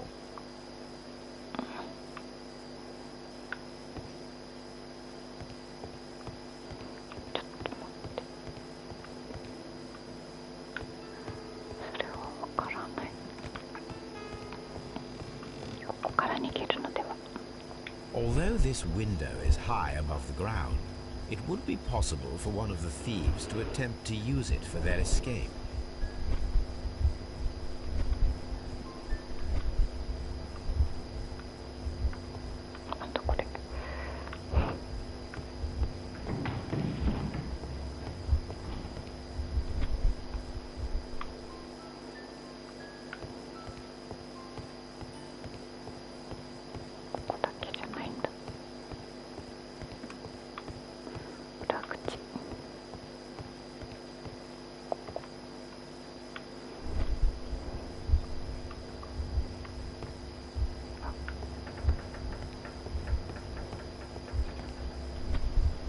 This door is a perfect means of escape in an emergency.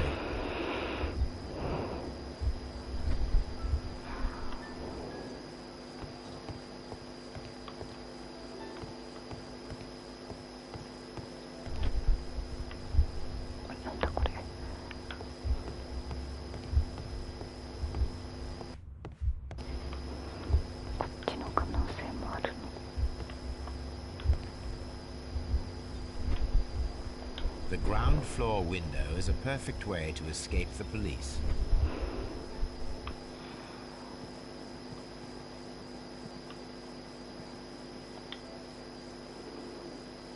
This works very well. No one will escape through this window now. あ、そういうこと。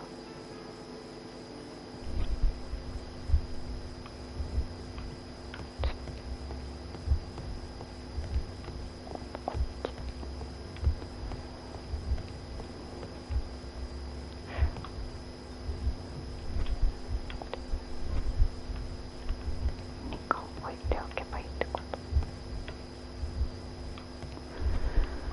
机。This should be useful.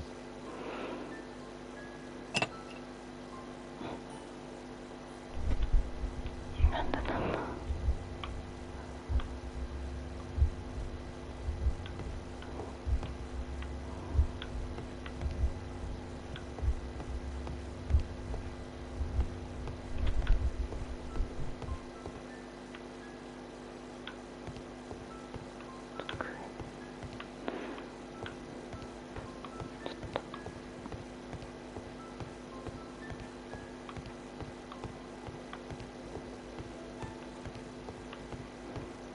またこの戸棚を使う。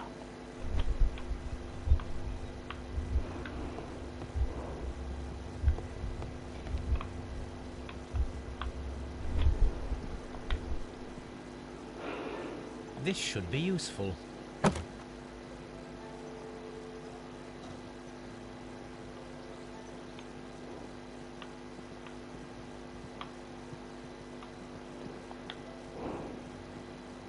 A solid rope.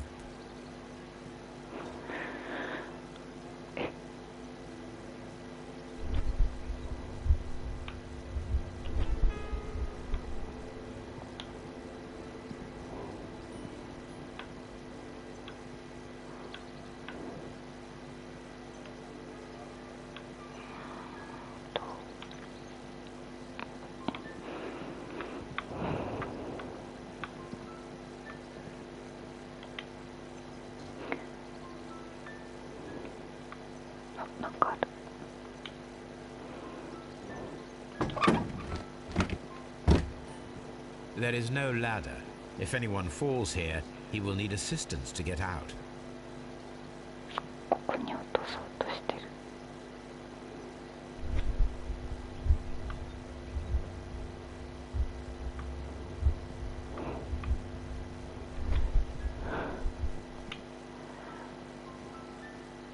捨て塞ぐ。The door is now blocked.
One step on these beads, and our thief will go flying.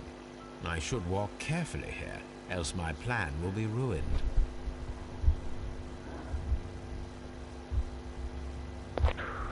Any thief who finds his way upstairs will roll down very quickly.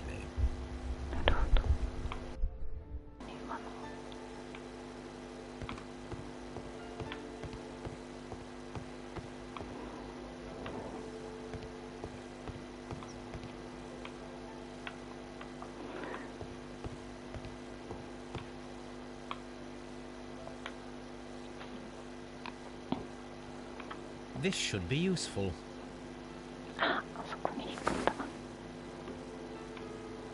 The door is now blocked.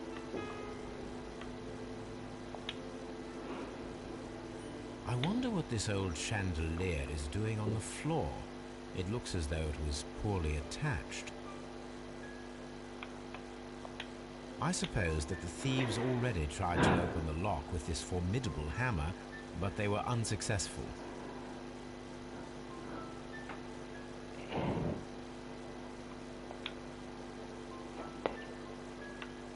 I wonder what this old chandelier is doing on the floor.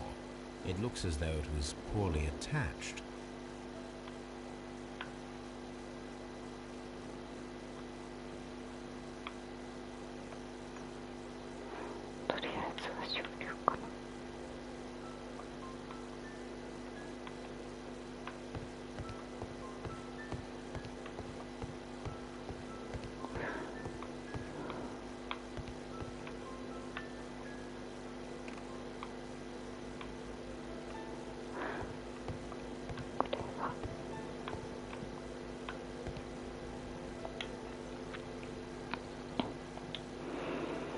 Now, it's not an open hatch, just a nice carpet on the floor. I should walk carefully here, else my plan will be ruined.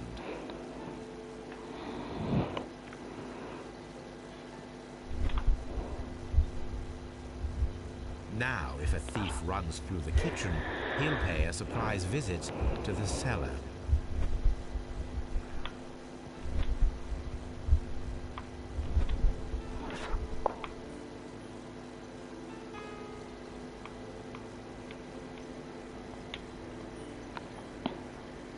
This should be useful.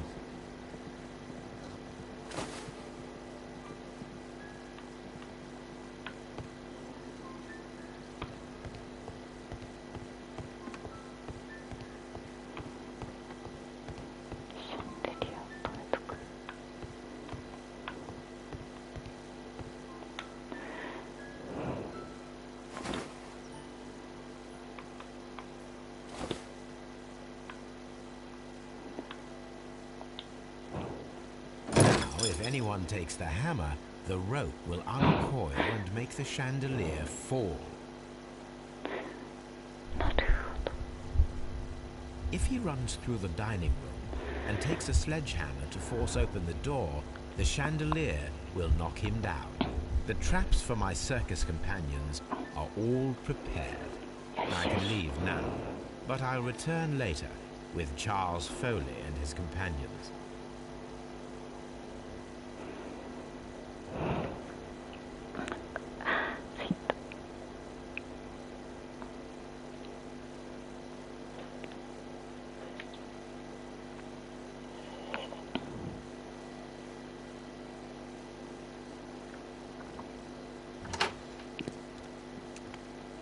Police! Police!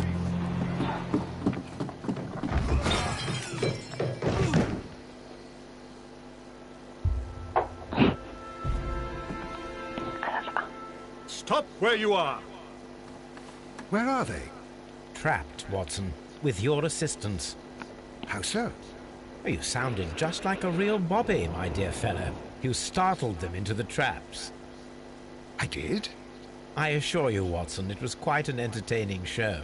They will not escape the house now. You scum! And this is the pistol used for the murder in Half Moon Street. How do you know about that?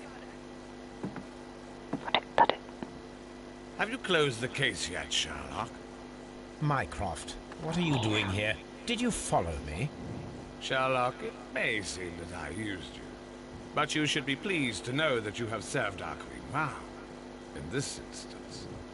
So now, let us catch the big fish. But this man is not one of the merry men? No. Then why exactly are we here, Sherlock?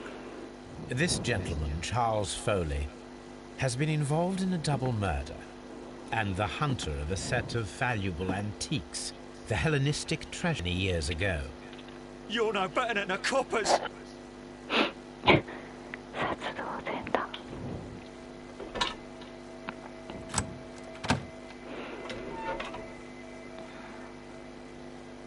Holmes, that is incredible. The Hellenistic treasures. Indeed. Nothing but trifles. Where are the merry men? I don't know why you are asking me, Mycroft. They are yours to find. I'll see you soon, dear brother. どういうことなの？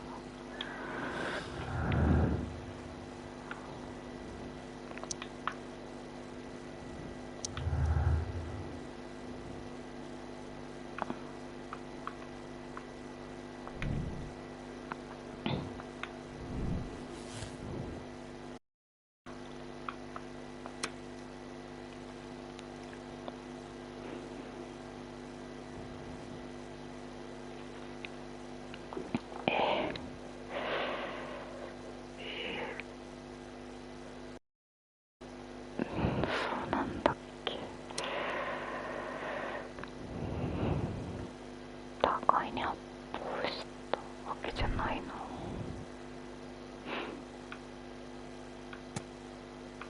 こっちってこと。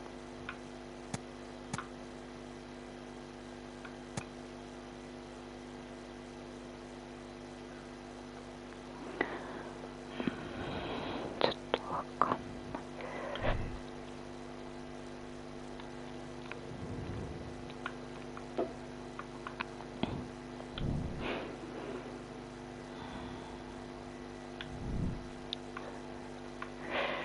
姿を消した。それはそうなんだ。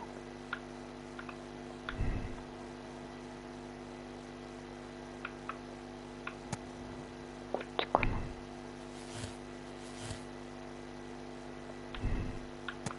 こっちかな。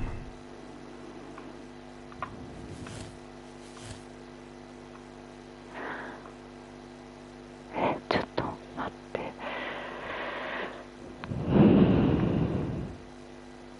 互いに発砲した。おかしくない？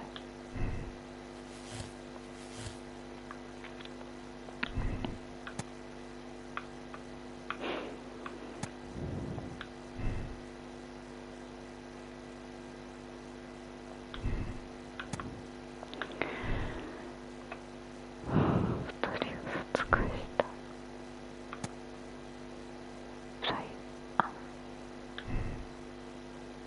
れ。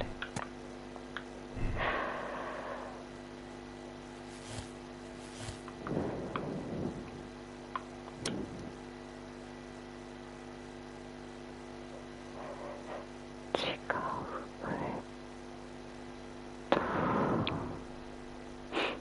直接。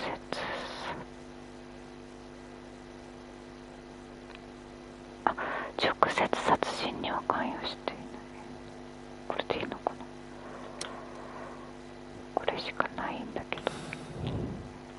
Don't move, you flimflammer. なんかしたっけ。 What a beautiful collection of art. It was thought lost. あ、そっか。The trap with the chandelier worked perfectly. Charles Foley has been knocked down.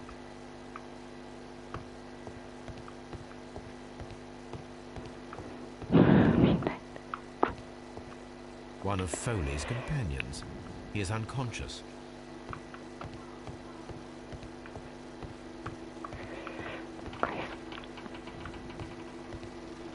One of Foley's companions. He is unconscious. よし、じゃあこれでいいや。これはチャールズ・フォーリーを褒めする。これでバツで、直接殺人には関与していないのでっていうやつにする。はい。 Charles Foley, you were a witness to a double murder. You were standing next to Vercotti when Butler fired at your accomplice. The jeweler missed him, but they proceeded to kill each other with simultaneous shots. Even if your intention was to retrieve the stolen treasure, you did not intend to kill. I shall inform Inspector Lestrade of that fact, so your sentence should be the lighter. You are a fine gentleman, with your fake pity. I do what I think is right. It is never due to pity. Farewell, Foley. I shall leave now, Watson. Gentlemen, please take our friends here into custody. Where are you going? I have unfinished business. I'll see you at Baker Street. これでいいんだな、多分。完了しました。あ、まだやることあるの。これ最後の事件だから。あ、終わった。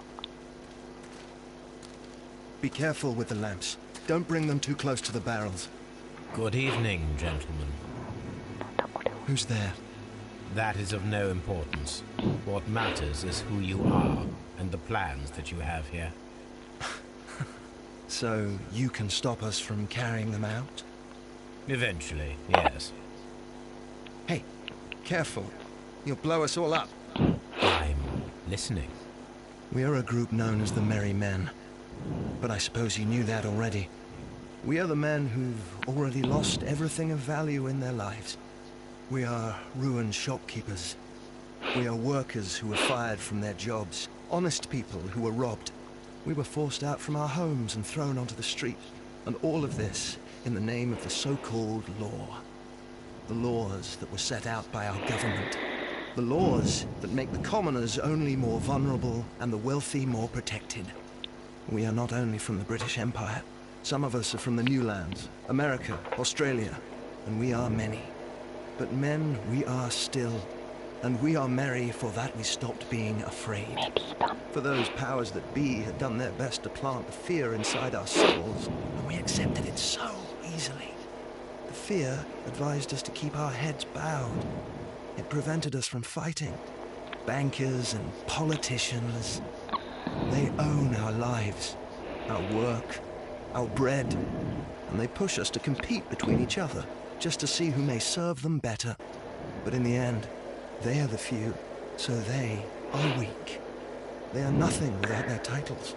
We should not fear them. Our so-called masters should fear us instead. The time has come for our group to stand tall. Our great and many merry men. We are going to blow up the London Stock Exchange. No life shall be lost.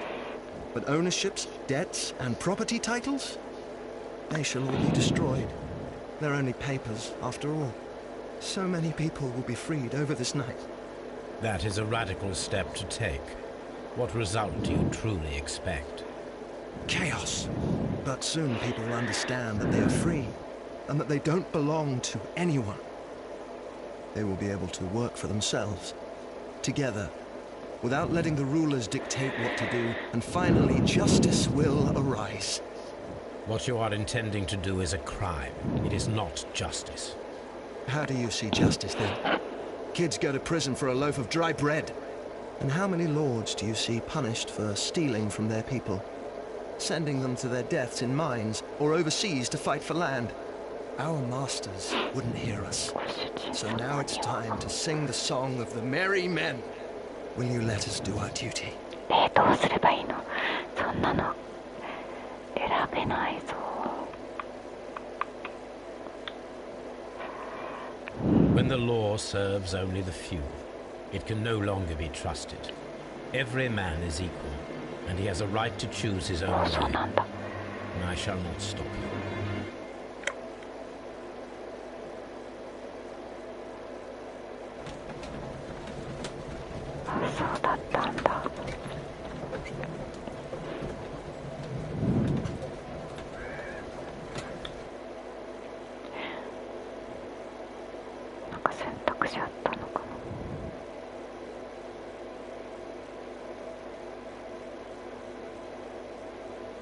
So, you're interested in Russian literature now? Quite, lately. It is an interesting book. I remember a few lines.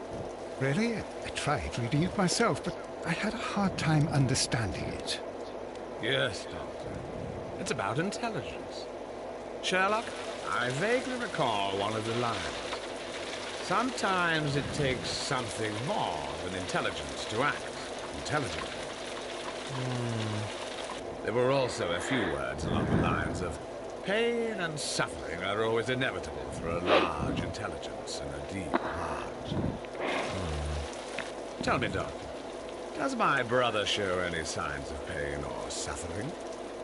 Not that I know of. Because you see, Doctor, behind all of his masquerade, my brother does possess a deep heart. So deep that he does not recall where he places his love. Well, I'm sure that... His love and his duty that, in the first place, should be directed towards the Empire. For without it, we would be nothing. A country filled with uncivilized men. I should leave now. Sherlock, Dr. Watson. Holmes, what just happened? What was that? The start of a new world. Anything in the post, Watson? Any clients worthy of our attention? Only a second reminder from Mrs. Hudson about our new neighbour. She urges you to remove your... Oh, I don't care about that. Holmes, the lady who will be moving in shortly has requested the use of our spare room to place all of her boxes. Wait, what? A lady?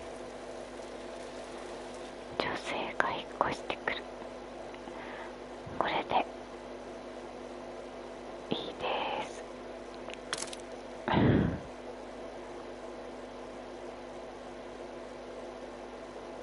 い、押します。面白かった。これで全部終わり。あ、エンディング。面白かった。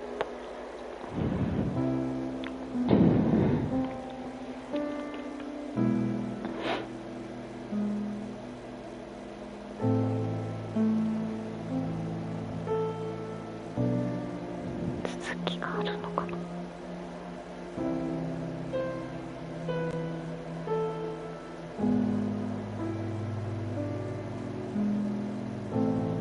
これ。